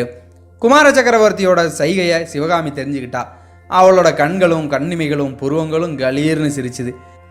குதிரைகள் காட்டுக்குள்ளே மறையிற வரைக்கும் சிவகாமி கண்கொட்டாமல் பார்த்துட்டு இருந்தா. குதிரைகள் தூரமாக போய் மறைஞ்ச பிறகுதான் திரும்பி வீட்டுக்குள்ளே போனான். நரசிம்மர் வேலை தூக்கி பிடிச்சு சைகை செஞ்சதை நினச்ச சிவகாமிக்கு இன்னொரு விஷயம் ஞாபகத்துக்கு வந்துச்சு. இந்த வேலை எரிஞ்சு அன்னைக்கு உன்னை காப்பாற்றின வீரன் எங்கே இருக்கான்னு நரசிம்மர் பல தடவை கண்ணாலேயே கேட்க அதுக்கு பதில் சொல்ல முடியாமல் முழிச்சதை நினச்சி பார்த்தா. அவளுக்கு சிரிப்பு தான் வந்தது. அவளுக்கு முன்னால் வீட்டுக்குள்ளே போன ஆயனர்கிட்ட அந்த வாலிபனை பற்றி கேட்கணும்னு ஆர்வத்தோடு வீட்டுக்குள்ளே போய் பார்த்தா புத்தர் சிலைக்கு பக்கத்தில் ஆயனர் போய் நிற்க, அவர் அங்கே போய் நின்னதும் புத்தர் சிலைக்கு பின்னால் இருந்து புத்த பிட்சுவும் அவர் கூட வந்த இளைஞன் பரஞ்சோதியும் திடீர்னு எந்திரிச்சு நின்னாங்க. அப்போது சிவகாமிக்கு இருந்த ஆச்சரியத்தையும் அவ திகைச்சு போய் நின்னதையும் நம்ம வார்த்தையால் சொல்ல முடியாது. மன்னர் வந்ததும் புத்த பிட்சுவும் பரஞ்சோதியும் புத்தர் சிலைக்கு பின்னால் ஏன் ஒளிஞ்சிருந்தாங்க? ஒருவேளை மகேந்திர சக்கரவர்த்திக்கு அவங்க ஒளிஞ்சிருக்கிறது தெரிஞ்சிருக்குமோ? தொடர்ந்து என்ன நடந்தது என்றும் இணைந்திருங்கள் அருண் சந்த காலத்து ரேடியோவுடன். நம்ம கொஞ்சம் பின்னால் போய் சிவகாமி சோகமாக மான்குட்டியை கூப்பிட்டுக்கிட்டு தாமரை குளத்துக்கு போன பிறகு ஆயனர் வீட்டில் என்ன நடந்தது அப்படிங்கிறத கொஞ்சம் கவனிக்கணும். தன்னோட அருமை மகளை பற்றி புத்த பிட்சு கொஞ்சம் ஆபாசமாக பேசுனது ஆயனருக்கு பிடிக்கலை. அதனால் பிட்சுக்கிட்ட பேசுகிறத நிறுத்திட்டு பரஞ்சோதியை பார்த்து, தம்பி, உனக்கு என்னால் ஆக வேண்டிய உதவி ஏதாவது இருந்தால் சொல்லுன்னாரு. நாவுக்கரசர் மடத்தில் சேர்ந்து படிக்கணுங்கிற நோக்கத்தோட காஞ்சிபுரத்துக்கு வந்தேன்யா. சிற்பக்கலையை கற்றுக்கிடணும்னு ஆசை இருக்குது. உங்களை பார்த்து நீங்கள் சொல்கிறத கேட்டு நடக்கணும்னு மாமா சொல்லி அனுப்புனார். ஓலையில் எல்லாம் விவரமாக எழுதியிருந்தாருன்னா பரஞ்சோதி. ஓலை இனத்துக்கு தம்பி, என் அருமை சிநேகிதருக்காக எதுனாலும் செய்ய வேண்டிய கடமை எனக்கு இருக்குது. நாவுக்கரசர் பெருமான் இப்போ காஞ்சிபுரத்தில் இல்லை, தல யாத்திரை போயிருக்காரு. அதனால் என்ன, நானே நேரில் உன்னை கூட்டிகிட்டு போய் அந்த மடத்தில் சேர்த்து விடுறேன். உன்னை சக்கரவர்த்திகிட்டையும் கூட்டிகிட்டு போகணும். வீர செயல் செஞ்சு எங்களை காப்பாற்றின உன்னை பார்த்தா சக்கரவர்த்தி ரொம்ப சந்தோஷப்படுவார். அது மட்டும் வேண்டாம் ஆயனரே, இந்த இளைஞன் நல்லா இருக்கணும்னு நீர் நினச்சிருனா அது மட்டும் வேண்டான்னு புத்த பிட்சு குறுக்க பேசினார். ஏன் அடிகளேன்னு ஆயனர் ஆச்சரியமாக கேட்க, காஞ்சி சக்கரவர்த்தியோட சிறைச்சாலையிலேருந்து தப்பி வந்தவங்களுக்கு என்ன தண்டனைன்னு உங்களுக்கு தெரியாதா? ஏன் தெரியாது? மரண தண்டனை தான். இந்த கேள்வியை எதுக்காக கேட்குறீங்கன்னு தான் தெரியல. இவன் சக்கரவர்த்தி கிட்ட போனால் அந்த தண்டனை இவனுக்கு கிடைக்கும். சிவசிவா, இது என்ன சொல்கிறீங்க? இவன் சிறைச்சாலையில் இருந்தானா? எப்போ? எதுக்காக?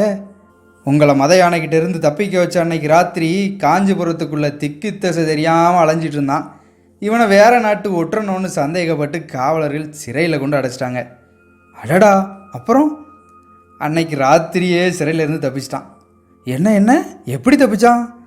கூரை வழியாக வெளியே வந்துட்டான். ஆயனர் அதிசயத்தோட பரஞ்சோதியை பார்த்துக்கிட்டே, ஆஹா, என் ஸ்நேகிதரோட மருமகன் லேசுப்பட்டவன்ல போல் இருக்கே, பெரிய கைக்காரனாக இருக்கானே, அதனால் தப்பு இல்லை. அடிகளே, இவனை நானே சக்கரவர்த்திகிட்ட கூட்டு போய் இவனை மன்னிக்கணும்னு கேட்டுக்கிறேன். இவன் எங்களை பெரிய விபத்திலிருந்து காப்பாற்றினவன்னு தெரிஞ்சால் சக்கரவர்த்தி கண்டிப்பாக மன்னிப்பார்னு ஆயனர் சொன்னார். உங்களுக்காக மன்னிச்சிடுவார், உண்மைதான். ஆனால் இவன் உடனே போர்க்களத்துக்கு போக வேண்டியதாயிரும். பல்லவ ராஜ்யத்தில் எங்கே பார்த்தாலும் படை திரட்டுறாங்கன்னு தெரியும் இல்லையான்னு பிட்சு சொல்ல, இதை கேட்ட ஆயனர் அமைதியாக யோசிச்சுட்டு இருந்தார். அதை பார்த்த பிட்சு, இவங்க அம்மாவுக்கு இவன் ஒரே பிள்ளை, இவனுக்கு மட்டும் போர்க்களத்தில் ஏதாவது ஆயிடுச்சுன்னா பாவம் இவனோட அம்மா உமக்கு தான் சாபம் விடுவா. அது மட்டும் இல்லாமல் தர்மசேனரோட அக்கா மாதிரி இன்னொரு பொண்ணும் கன்னிகையாகவே காலங்கழிக்க வேண்டியதாயிரும். ஆயனருக்கு சுருக்குன்னுச்சு. புத்த பிட்சு நம்ம மகளைத்தான் அப்படி சொல்கிறாரோன்னு அவர் நினச்சார். ஒருவேளை பிட்சு சொன்னதுலேயும் உண்மை இருக்குமோ? சிவகாமி 3 நாளாக ஒரு மாதிரியாக இருக்கிறதுக்கு காரணம் பரஞ்சோதி பக்கமாக அவளோட மனசு போயிருக்குமோ? அப்படி இருந்தால் ஒரு விதத்தில் நல்லது தான். சிவகாமியை எப்படியும் கல்யாணம் பண்ணி கொடுத்து தான் ஆகணும்னா நம்ம அருமை சிநேகிதரோட மருமகனுக்கு கல்யாணம் பண்ணி கொடுத்து அவனை நம்மளோட சீடனை ஆகிக்கிறது நல்லது தான். இப்படிலாம் யோசிக்கிட்டே பரஞ்சோதியை உத்து பார்த்தாரு. அவர் நினைக்கிறத அப்படியே தெரிஞ்சுக்கிட்ட புத்த பிட்சு, இல்லை ஐனரே, நீங்கள் நினைக்கிற மாதிரி நடக்கிறதுக்கு வாய்ப்பில்லை. அவனோட மாமா மகா அவனுக்குன்னே பிறந்து வளர்ந்து திருவெண்காட்டில் காத்துட்ருக்கா இவனுக்காக.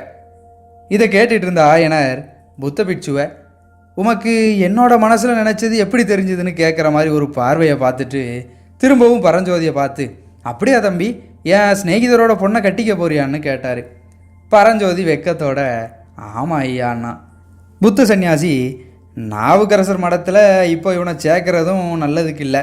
காஞ்சி கோட்டையை முற்றுகைக்கு தயார் செஞ்சிட்ருக்காங்களாம். நாவுக்கரசரும் இப்போதைக்கு மடத்துக்கு திரும்பி வர மாட்டார். அவரை சோழ நாட்டுக்கு தலை யாத்திரை போக சொல்லி சக்கரவர்த்தியே அனுப்பி வச்சிட்டாராம் அப்படின்னு சொன்னார். அடிகளே, உங்களுக்கு எத்தனையோ விஷயம் தெரிஞ்சிருக்கு, எனக்கு ஒன்றுமே தெரியலையேன்னு ஆயனர் ஆச்சரியத்தோடு சொன்னார். நீங்கள் இந்த காட்டுக்குள்ளேயே வந்து உட்காந்துருக்கீங்க, அதனால் தெரியல. நான் நாடெல்லாம் சுற்றுறேன், அதனால் தெரியுதுன்னாரு பிட்சு. ஆயனர் கொஞ்ச நேரம் யோசிச்சுட்டு, தம்பி, இங்கே தான் இப்படிலாம் குழப்பமாக இருக்குதே, உன்னோட விருப்பம் என்னன்னு கேட்டார். ஐயா, படிச்சுட்டு திரும்பி வரேன்னு என் ஊரில் சொல்லிட்டு வந்தேன். ஏதாவது ஒரு கலையை படிக்காமல் திரும்பி போக எனக்கு விருப்பம் இல்லை. உங்ககிட்ட கல்வியையும் சிற்பக்கலையையும் கற்றுக்கணும்னு ஆசைப்பட்றேன். பெரிய மனசு பண்ணி கருணையோடு என்ன உங்களோட சீடனாக ஏற்றுக்கணும்னு பரஞ்சோதி சொன்னான். பரஞ்சோதியோட இந்த பணிவான பேச்சை கேட்ட ஆயனர் பூரிச்சு போயிட்டார். அப்படியே ஆகட்டும், நீ இங்கே இருந்து என்கிட்ட சிற்பக்கலையை கற்றுக்கோன்னாரு. குரு தட்சணை விஷயம்லாம் எப்படி ஆயனரே, அதை முன்னாடியே வாங்கிக்கோங்கன்னு பிட்சு சொல்ல, ஆயனர் ஏதோ விளையாட்டுக்காக சொல்கிற மாதிரி நினச்சி சிரித்தார். நான் வேடிக்கைக்காக பேசலை, உண்மையை தான் சொல்கிறேன். பரஞ்சோதி உங்களுக்கு கொடுக்க வேண்டிய குரு தட்சணை அஜந்தா சித்திர ரகசியம்தான்னு பிட்சு சொன்ன உடனே ஆயனரோட முகத்தில் வந்த ஆர்வத்தையும் பரபரப்பையும் பார்க்கணுமே, அந்த நொடியே அவர் புது மனுஷனாக மாறின மாதிரி இருந்துச்சு. அடிகளே, முன்னமே அதை பற்றி கேட்டேன், நீங்கள் சொல்லலை. ஆனால் இந்த பிள்ளைக்கும் அஜந்தா சித்திர ரகசியத்துக்கும் என்ன சம்பந்தம்? இவனால் என்ன செய்ய முடியும்னு ஆயனர் கேட்டார். நாகார்ஜுன மலையில் இருக்கிற புத்த சங்கிராமத்துக்கு அந்த ரகசியம் வந்திருக்கு. அந்த இடத்துக்கு யாரையாவது அனுப்பி வாங்கிட்டு வர சொல்லணும். உம்மோட புது சீடன் மாதிரி அந்த காரியத்துக்கு தகுதியானவன் வேற யாருமே இல்லை. நாகார்ஜுன மலையா? கிருஷ்ணா நதிக்கரையிலெல்லாம் இருக்குது. வழியில் எவ்வளவோ ஆபத்துகள்லாம் வருமே. ஆபத்துகளெல்லாம் மீறி போயிட்டு வரக்கூடிய சீடனுங்கிறதுனால தான் பரஞ்சோதியை சொன்னேன். இவன் யானை மேலே வேலை வீசி எரிஞ்சதை தான் கண்ணால் பார்த்தீரே. ஆனாலும் ரொம்ப தூரம் இருக்குதே, இவனால் கால்நடையாக போயிட்டு வர முடியுமா? முடியாது. நல்ல குதிரை ஒன்று இவனுக்கு வாங்கி கொடுக்கணும். குதிரை மட்டும் இருந்தால் ஒரு மாதத்தில் காரியத்தை சாதிச்சுட்டு திரும்பி வந்துடலாம். ஆயனர் ரொம்ப ஆர்வமாக பரஞ்சோதியை பார்த்து, தம்பி உன்னால் முடியுமா, போயிட்டு வரியான்னு கேட்டார். பரஞ்சோதி பறக்க முழிச்சிட்டு, ஆகட்டும் ஐயா, உங்கள் உத்தரவு எதுவாக இருந்தாலும் அதை நிறைவேற்ற காத்திருக்கேன். ஆனால் எங்கே போகணும் எதுக்கு போகணுன்னு தான் எனக்கு ஒன்றுமே தெரியலையே அப்படின்னா. உண்மைதான், இவனுக்கு விவரம் தெரியாதுல்ல, நீங்களே சொல்லுங்கள் சுவாமின்னு ஆயனர் சொல்ல, புத்த சந்நியாசி பரஞ்சோதியை பார்த்து சொல்ல ஆரம்பித்தார். கேளப்பனே, வடக்க ரொம்ப தூரத்தில் கோதாவரி நதியை தாண்டி அஜந்தான்னு ஒரு மலை இருக்குது. ரொம்ப காலத்துக்கு முன்னால் அந்த மலையை குடைஞ்சி புத்த சைத்தியங்களை அமைச்சாங்க. அந்த சைத்தியங்களில் புத்த பகவானோட வாழ்க்கையையும் அவரோட பூர்வ அவதாரங்களோட மகிமையையும் விளக்குற அற்புதமான சித்திரங்கள் வரையப்பட்டிருக்கு. 500 வருஷத்துக்கு முன்னால் வரைஞ்ச அந்த ஓவியங்கள் இப்போவும் வர்ணம் அழியாமல் நிறம் மாறாமல் இன்னைக்கு வரைஞ்சது மாதிரியே இருக்குது. அந்த அற்புத சித்திரங்களை வரைஞ்ச சித்திரக்கலை மேதாவிகளோட சந்ததிகள் இன்னமும் அங்கே இருக்காங்க. அவங்க அஜந்தா குகையில் பழைய சித்திரங்களுக்கு பக்கத்தில் புதுசாக சித்திரங்களை வரைஞ்சிட்ருக்காங்க. 1000 வருஷம் ஆனாலும் அழியாமல் இருக்கிற அந்த வர்ணத்தை எப்படி தயாரிக்கிறாங்கங்கிற ரகசியம் அவங்களுக்கு தெரியும். அந்த ரகசியத்தை தெரிஞ்சுக்கிட்டு வந்து சொல்லுங்கன்னு ஆயனர் ரொம்ப நாளாக கேட்டுட்டு இருந்தார். நானும் முயற்சி செஞ்சுக்கிட்டு இருந்தேன். அந்த ரகசிய முறையை தெரிஞ்சுக்கிட்ட அஜந்தா சித்திரக்காரர் ஒருத்தர் எனக்கு தெரியும். நாகார்ஜுன மலையில் இருக்கிற புத்த சங்கிராமத்தில் இப்போ அவர் இருக்கிறதா தகவல் கிடச்சிருக்கு. நீ போனன்னா அந்த ரகசியத்தை அவர்கிட்ட இருந்து தெரிஞ்சுட்டு வரலாம். பிட்சு இப்படி சொல்லி முடித்ததும் ஆயனர், தம்பி நீ போயிட்டு வரியா, போய் அந்த ரகசியத்தை மட்டும் கொண்டு வந்தால் என் வாழ்க்கையிலே மிகப்பெரிய ஆசையை நிறைவேற்றி வச்சவன் நீ தான். ஆனால் ஒன்றை நான் வற்புறுத்தலை அப்படின்னாரு. பிட்சுவும் ஆயனரும் பேசிகிட்டு இருக்கும்போது பரஞ்சோதியோட மனசில் விதவிதமாக உற்சாகம்லாம் வந்து போச்சு. அது அவனுக்கு குதூகலமாக இருந்துச்சு. ஒரு நல்ல ஜாதி குதிரை மேலே ஏறி ரொம்ப தூரம் போகணும் அப்படிங்கிற எண்ணமே அவனுக்கு ஒரு உற்சாகத்தை கொடுத்துச்சு. அதோடு மட்டும் இல்லாமல் இவ்வளவு முக்கியமான ஒரு காரியத்துக்காக ஆயன மகா சிற்பியார் ஏவி நாம் அதுக்காக போகிறோங்கிறது அவனுக்கு ரொம்ப பெருமையாக இருந்துச்சு. எழுத்தாணியால் ஏட்டில் எழுதிக்கிட்டு உட்கார்ந்துருக்கிறத விட இந்த மாதிரி காரியம்தான் அவனோட குணத்துக்கு சரியாக வரும்னு நாம் ஏற்கனவே சொல்லியிருந்தோம். ஐயா, உங்களோட விருப்பம் எதுவோ அதுபடி நடக்கணும்னு மாமா சொல்லியிருக்காரு. நீங்கள் போக சொல்லி உத்தரவு போட்டால் நான் அதை அப்படியே செய்கிறேன்னா. அப்போது நாகநந்தி அடிகள், காலம் கடத்தக்கூடாது ஆயனரே, வாதாபி படைகள் காஞ்சிபுரத்துக்கு வர்றதுக்குள்ளே இவன் போயிட்டு வர்றது நல்லது. குதிரையை எப்படி ஏற்பாடு செய்யன்னு கேட்டார். அது ஒன்றும் கஷ்டம் இல்லை, சக்கரவர்த்திகிட்ட கேட்டு குதிரை வாங்குறேன். அஜந்தா வர்ணச்சேர்க்கை ரகசியத்தை தெரிஞ்சுக்கிறதுல எனக்கு எவ்வளவு ஆசையோ அவ்வளவு ஆசை மகேந்திர சக்கரவர்த்திக்கும் உண்டு. அப்படின்னா சக்கரவர்த்திகிட்ட பிரயாண அனுமதிக்கான முத்திரையும் வாங்கிருங்க. போர்க்காலங்கிறதுனால பரஞ்சோதி போகிற வழியில் ஏதாவது இடைஞ்சல் வரலாம். உண்மைதான், முத்திரையும் வாங்கிடுறேன். இதில் என்னை பற்றி எதுவும் சொல்ல வேண்டாம். புத்த சமயத்தவர்கள் விஷயத்தில் சக்கரவர்த்தி என்ன நினைப்பாருன்னு உங்களுக்கு தெரியுமே. பிட்சு இப்படி சொல்லிகிட்டு இருக்கும்போதே தூரத்தில் பேரிகை முழக்கமும் சங்குநாதமும் கேட்டுச்சு. அடிகளே, கும்பிட போன தெய்வம் குறுக்க வருது, இதோ மகேந்திர சக்கரவர்த்தியே வராருன்னு குதூகலத்தோட சொன்னார் ஆயனர். நாகநந்தி அடிகளோட கடுகடுப்பான முகத்தில் சிரிப்பு வந்துச்சு. அவர் கொஞ்சம் யோசிச்சுக்கிட்டு அங்கேயும் இங்கேயுமா திரும்பி பார்த்தாரு. அப்புறம் ஏதோ ஒரு முடிவுக்கு வந்த மாதிரி, ஆயனரே, நல்ல சகுனம்தான். இந்த சமயத்தில் இந்த இடத்துக்கு சக்கரவர்த்தியே வராருன்னா அது நம்ம காரியம் வெற்றி அடைகிறதுக்கான அடையாளம் தான். ஆனால் நானும் பரஞ்சோதியும் தான் அந்த சமயம் பூஜை நேரத்தில் கரடி மாதிரி இருக்கும். எங்களை சக்கரவர்த்தி பார்த்தாருன்னா எல்லா காரியமும் கெட்டுரும். சக்கரவர்த்தி வந்துட்டு போகிற வரைக்கும் நாங்கள் புத்த பகவான்கிட்ட தஞ்சம் அடைகிறோம். புத்த பகவானோட சிலைகளை எப்போதும் பெருசாக செய்யணும்னு சொன்ன நாகார்ஜுன பிட்சுவோட தீர்க்க திருஷ்டியை என்னன்னு புகழன்னாரு. ஆயனர் கொஞ்சம் தயங்கி, ஒருவேளை தெரிஞ்சிருச்சுன்னா அப்படின்னு சொல்லிகிட்டு இருக்கும்போதே பிட்சு பரஞ்சோதியோட கையை பிடிச்சு கூட்டிகிட்டு போய் புத்தர் சிலைக்கு பின்னால் ஒளிஞ்சிக்கிட்டாரு. இதுக்குள்ளே குதிரைகளோட காலடி சத்தம் ரொம்ப பக்கத்தில் கேட்க ஆரம்பிக்குது. ஆயனருக்கு யோசிக்கிறதுக்கே நேரம் இல்லாமல் போச்சு. ஜாக்கிரதை அடிகளேன்னு சொல்லிட்டு சக்கரவர்த்தியை வரவேற்க வேகமாக வாசல் பக்கம் போனார். இதுதான் சிவகாமி தாமரகுலத்துக்கு போன பிறகு நடந்தது. ஒரு வழியாக சக்கரவர்த்தியும் குமார சக்கரவர்த்தியும் கிளம்பின பிறகு வீட்டுக்குள்ளே நுழைஞ்ச சிவகாமிக்கு புத்தர் சிலைக்கு பின்னால் இருந்து நாகநந்தியும் பரஞ்சோதியும் வந்தது ஆச்சரியமாக இருந்ததுன்னு நாம் ஏற்கனவே சொல்லியிருந்தோம். ஆனால் அது ஆயனருக்கு ஏன் ஆச்சரியமாக தெரியலை அப்படிங்கிறது நாம் இப்போ சொன்ன விவரங்கள்லேருந்து உங்களுக்கே தெரிஞ்சிருக்கும். ஆனாலும் சிவகாமியை விட ஆயனர்கிட்ட தான் பரபரப்பு அதிகமாக இருந்துச்சு. அடிகளே, நல்ல வேலையாக போச்சு, எப்போ ஏற்பட்ட ஆபத்திலிருந்து தப்பிச்சோம்னாரு ஆயனர். புத்த பகவானே சரணம்னு அவரை தஞ்சம் அடைஞ்சவங்களுக்கு என்றைக்குமே ஆபத்தே கிடையாது. இருக்கட்டும், அஸ்வமேத யாகத்தில் குதிரையை மறந்து போன கதையா நீரும் சக்கரவர்த்திக்கிட்ட குதிரை கேட்க மறந்துட்டீர் போலையே அப்படின்னு புத்த பிட்சு சொன்னார். மறக்கலடிகளே, இந்த இடத்துக்கு வந்ததும் சக்கரவர்த்தி சொன்ன வார்த்தை என்னை கலங்க வச்சிருச்சு. அப்புறம் குதிரையை பற்றி கேட்க எனக்கு வார்த்தையே வரல. ஆமாம், சக்கரவர்த்தி ராஜாங்க துரோகத்துக்காக உம்மை தண்டிக்கணும்னு சொன்னதை கேட்ட உடனே எனக்கும் ஒரு நொடி தூக்கி வாரி போட்டுருச்சு. பிட்சுவும் பரஞ்சோதியும் புத்தர் சிலைக்கு பின்னால் இருந்து வெளியே வந்த உடனே 3 பேரும் ஏற்கனவே உட்காந்து பேசிக்கிட்டு இருந்த இடத்துக்கு வந்து உட்கார்ந்தாங்க. அப்போ சிவகாமியும் அந்த இடத்துக்கு வந்து சேர புத்த பிட்சு அவளை ஏறிட்டு பார்த்துட்டு, ஆயனரே, சிவகாமி கிட்ட நீங்கள் எல்லா விஷயங்களையும் சொல்லணும்.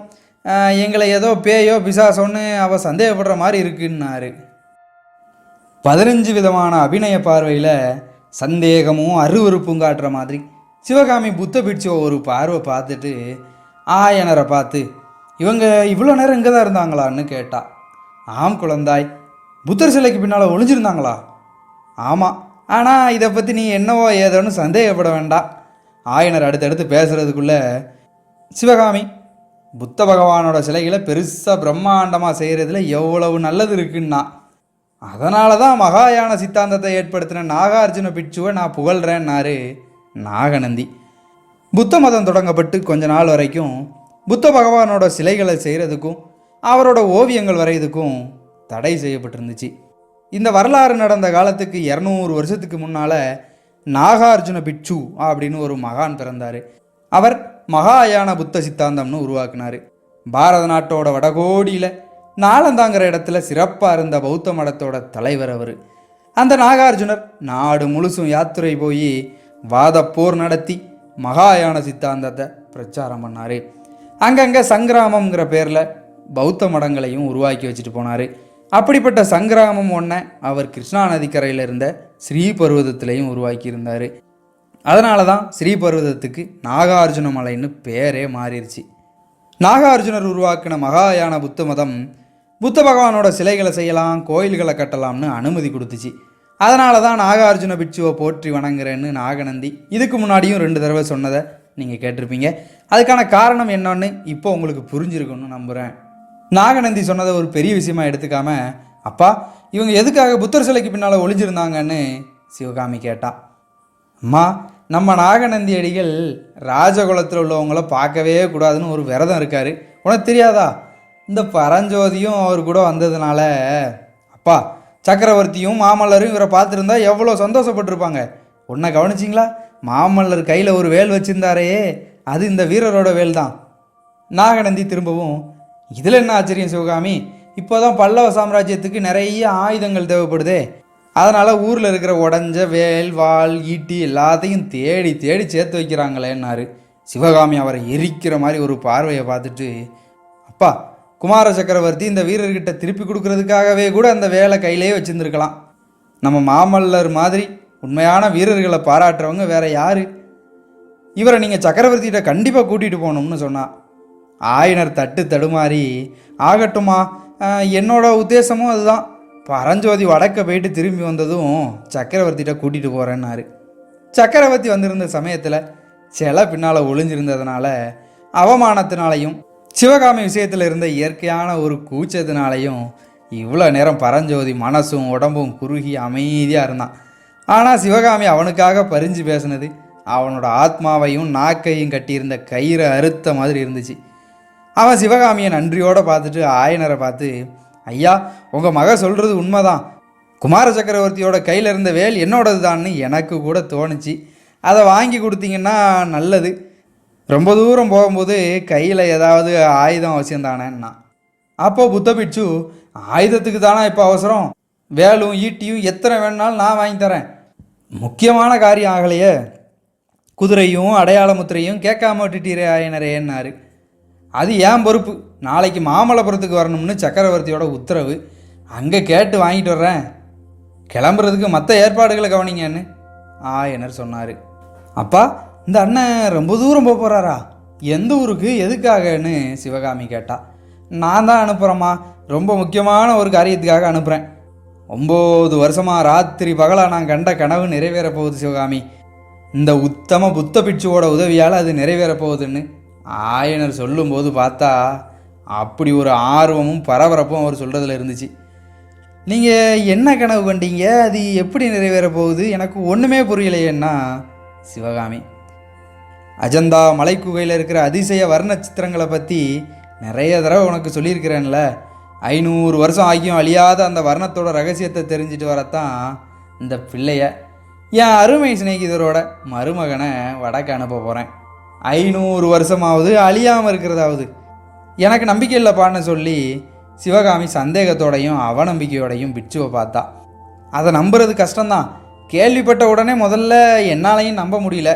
500 வருஷம் அழியாத வரணும் எப்படி இருக்க முடியும்னு தான் நானும் நினச்சேன். நானே கண்ணால் பார்த்த பிறகு தான் நம்பிக்கை வந்துருச்சுன்னாரு ஆயனர். ஆயனர் இப்படி சொன்னதும் புத்த பிட்சுவும் சிவகாமியும் அவங்களோட ஆச்சரியத்தை ஒரே நேரத்தில் வெளிப்படுத்தினாங்க. கண்ணால் பார்த்தீங்களா எப்போன்னு சிவகாமி கேட்டா. அதே நேரத்தில் என்கிட்ட இத்தனை காலமும் சொல்லலையே, நீங்கள் அஜந்தாவுக்கு போயிருக்கீங்களான்னு பிட்சுவும் கேட்டார். இல்லை, அஜந்தாவுக்கு போனதில்லை, ஆனால் சித்தர் மலையில் பார்த்தேன். அடிகளே, நீங்களும் சித்தர் மலைக்கு போயிட்டு வந்ததா சொன்னீங்களே, அங்கே என்னென்ன அதிசயத்தை பார்த்தீங்கன்னு ஆயனர் கேட்டதும் பிட்சுவோட முகத்தில் அப்படி ஒரு பிரகாசம் தெரிஞ்சுது. தெரியுது, சித்தர் மலை குகையில் ஜீன தீர்த்தங்கரர்களோட உருவங்களை அழியாத வர்ணத்தை வச்சு வரைஞ்சிருக்கிறத பார்த்தேன். குகையோட வாசல் பக்கத்தில் 2 தேவலோக அப்சர பெண்களோட உருவங்களை பரத சாஸ்திரத்தில் சொல்லியிருக்கிற 2 அபூர்வமான அபிநய தோற்றத்தில் பார்த்தேன். அதை வரைஞ்ச பெரிய சித்திரக்காரர் யாராக இருக்கும்னு ஆச்சரியமாக இருந்துச்சுன்னாரு. யாருன்னு தெரிஞ்சுதா சுவாமி? இப்போ தெரியுது. அப்பேற்பட்ட சத்ரூபமான உயிரோட்டமான உருவத்தை வரைகிற பெரிய சித்திரக்காரர் தென்னாட்டிலேயே ஆயன சிற்பியை தவிர வேற யாராக இருக்கும்? ஆமாம் அடிகளே, அந்த உருவங்களை வரைஞ்சது நானே தான். இன்னும் ஏதாவது அதிசயத்தை கவனிச்சிரா? அந்த தேவலோக பெண்களோட நடனம் ஆடுற உருவங்கள் இடுப்புக்கு மேலே பிரகாசமாக நேற்று வரைஞ்ச மாதிரியும், இடுப்புக்கு கீழே வர்ணம் நிறம் மங்கி சரியாக தெரியாத மாதிரியும் இருந்துச்சு. 9 வருஷ காலமாச்சுல்ல, அதிகமாக மங்கித்தான் இருக்கும் அப்படின்னாரு ஆயனர். அது மட்டும் இல்லாமல் தட்டு தடுமாறி அந்த சித்தர் மலை சித்திரங்களை பற்றி ஆயனர் சொன்ன விஷயங்கள் என்னென்னா, 12 வருஷங்களுக்கு முன்னால் மகேந்திர சக்கரவர்த்தி சமண சமயத்தில் இருந்த காலத்தில் சோழ மண்டலத்துக்கு அவர் போகும்போது ஆயனரையும் கூட கூட்டிகிட்டு போயிருந்தார். உறையூரில் சோழ மன்னரோட விருந்துகளெல்லாம் முடிச்சுட்டு வரும்போது சித்தர்வாச மலையில் சமண முனிவர்களோட சமண பள்ளியை பார்க்க போனார். அந்த குகைக்குள்ளே வரைஞ்சிருந்த வர்ண சிற்பங்களை பார்த்த ஆயனருக்கும் சக்கரவர்த்திக்கும் ஆச்சரியம் தாங்க முடியல. சித்தர்மலை பள்ளியில் ஓவியங்களை வரைஞ்ச முனிவர் அந்த நேரம் அங்கே தான் இருந்தார். அவரை போய் பார்க்க அவர் இந்த சித்திரங்களோட நிறம் 1000 வருஷம் ஆனாலும் மங்காதுன்னு சொன்னார். அதை சக்கரவர்த்தியும் ஆயனரும் நம்பலை. அஜந்தா சித்திரங்களை பற்றி அந்த முனிவர் சொன்னதையும் இவங்க நம்பலை. அதனால் அந்த முனிவர் ஒரு பந்தயம் போட்டார். அந்த கோயில் வாசலில் ஆயனர் 2 தேவலோக பெண்களோட உருவத்தை வரையணும். அந்த உருவத்தோட இடுப்புக்கு மேலே நான் குலைச்சி தர்ற வர்ணத்தை வச்சும், இடுப்புக்கு கீழே ஆயனர் அவரே சொந்தமாக குலைச்ச வர்ணத்தை வச்சும் வரையணும். 3 வருஷம் கழித்து திரும்ப வந்து பார்த்து நான் சொன்ன மாதிரி நான் குலைச்சி தந்து இடுப்புக்கு மேலே வரைஞ்சது மங்காமல் மறையாமல் இருந்துச்சுன்னா ஆயனர் சமண சமயத்தை ஏற்றுக்கிட்டு சமணராக மாறிடணும். அப்படி சமண சமயத்துக்கு மாறிட்டா அந்த மங்காத வர்ணத்தை எப்படி தயாரிக்கணும் அப்படிங்கிற ரகசியத்தை சொல்லி கொடுத்துட்றேன்னு அந்த பந்தயத்தை சொன்னார் சமண முனிவர். ஆயனரும் பந்தயத்தை ஒத்துக்கிட்டு அந்த முனிவர் சொன்ன மாதிரியே தேவலோக பெண்களோட உருவத்தை வரைஞ்சி முடித்தார். பந்தயத்தில் சொன்ன மாதிரி திரும்ப 3 வருஷம் கழித்து சித்தர் மலைக்கு போய் அங்கே வரைஞ்சிருந்ததை பார்த்தா அந்த சமண முனிவர் குலைச்சி கொடுத்து ஆயனர் வரைஞ்ச பகுதி, அதாவது அந்த உருவத்தோட இடுப்புக்கு மேல் பகுதி மட்டும் நிறம் மங்காமல் அன்னைக்கு வரைஞ்ச மாதிரி இருந்துச்சு. கீழ்ப்பகுதி, அதாவது ஆயனரோட சொந்த தயாரிப்பு, அது மங்கி போய் மறைஞ்சிருந்துச்சு. இதை பார்த்து அதிசயப்பட்ட ஆயனர் பந்தயத்தில் அன்னைக்கு ஒத்துக்கிட்ட மாதிரி சமண சமயத்தை ஒத்துக்கிட்டு அந்த வர்ணத்தை தயாரிக்கிற ரகசியத்தை தெரிஞ்சுக்கிட்ட தயாராக தான் இருந்தார். ஆனால் 3 வருஷத்துக்கு முன்னாடி பந்தயம் போட்ட சமண முனிவர் அப்போ அங்கே இல்லை. சக்கரவர்த்தி சைவ சமயத்துக்கு மாறினதுனால கோவப்பட்டு நிறைய சமணர்கள் வேறு நாட்டுக்கு போயிட்டாங்கன்னு நம்ம ஆரம்பத்திலே சொன்னோமே, அப்படி போனாங்கல்ல, அதில் அவரும் ஒருத்தர். ஆனால் அந்த அழியாத வர்ணத்தை தயாரிக்கிற ரகசியத்தை தெரிஞ்சுக்கிறதுல ஆயனருக்கு அப்போ இருந்து ஆசை வளர்ந்துக்கிட்டே இருந்துச்சு. இந்த வரலாறுகளெல்லாம் கேட்டுட்டு இருந்த புத்த பிட்சு, ஆயனரே கவலைப்பட வேண்டாம், உங்களோட ஆசை நிறைவேறுற காலம் நெருங்கி வந்துருச்சு. பரஞ்சோதிக்கு நீங்கள் குதிரையும் பிரயாண அனுமதியும் வாங்கி கொடுத்த உடனே ரொம்ப சீக்கிரமாகவே உங்களோட ஆசை நிறைவேறும்னாரு. பரஞ்சோதியும் ரொம்ப உற்சாகத்தோட, ஆமாம் ஐயா, உங்களோட ஆசை என்னால் நிறைவேறதா இருந்தால் அது என்னோட பாக்கியம்தான். என்ன ஆபத்து வந்தாலும் பின்வாங்காமல் காரியத்தை முடிச்சுட்டு வர்றேன்னா. சிவகாமியோட மனசில் எதிரெதிரான எண்ணங்கள் உருவாகிட்டு இருந்துச்சு. ஆயனரோட ஆசையையும் அந்த ஆசையை நிறைவேறுச்சுன்னா அவர் அடைகிற பெரிய சந்தோஷத்தையும் பற்றி சிவகாமிக்கு நல்லா தெரியும். இருந்தாலும் புத்த பிட்சுவோட தூண்டுதலால் நடக்கிற இந்த காரியத்தில் ஏதாவது சூதும் சூழ்ச்சியும் இருக்குமோன்னு அவளுக்கு சந்தேகமாகவே இருந்துச்சு. அதனால் பரஞ்சோதியை தனியாக பார்த்து எச்சரிக்கை செய்யணும்னு அவள் முடிவு பண்ணியிருந்தா. தொடர்ந்து என்ன நடந்தது என்பதை அடுத்தடுத்த பகுதிகளில் கேட்க இருக்கிறீர்கள். என்றும் இணைந்திருங்கள் அருண் சந்த காலத்து ரேடியோவுடன். இந்த பதிவு உங்களுக்கு பிடிச்சிருக்குன்னு நினைக்கிறேன். லைக் பண்ணுங்கள். உங்கள் நண்பர்களுக்கும் இது சார்ந்த விஷயங்களில் ஆர்வமுள்ள உங்கள் நண்பர்களுக்கும் இந்த பதிவை ஷேர் பண்ணுங்கள். உங்களோட கருத்துக்களை கமெண்ட் பண்ணுங்கள். மீண்டும் மற்றும் ஒரு புதிய பதிவில் உங்களை சந்திக்கிறேன். நன்றி, வணக்கம் நண்பர்களே.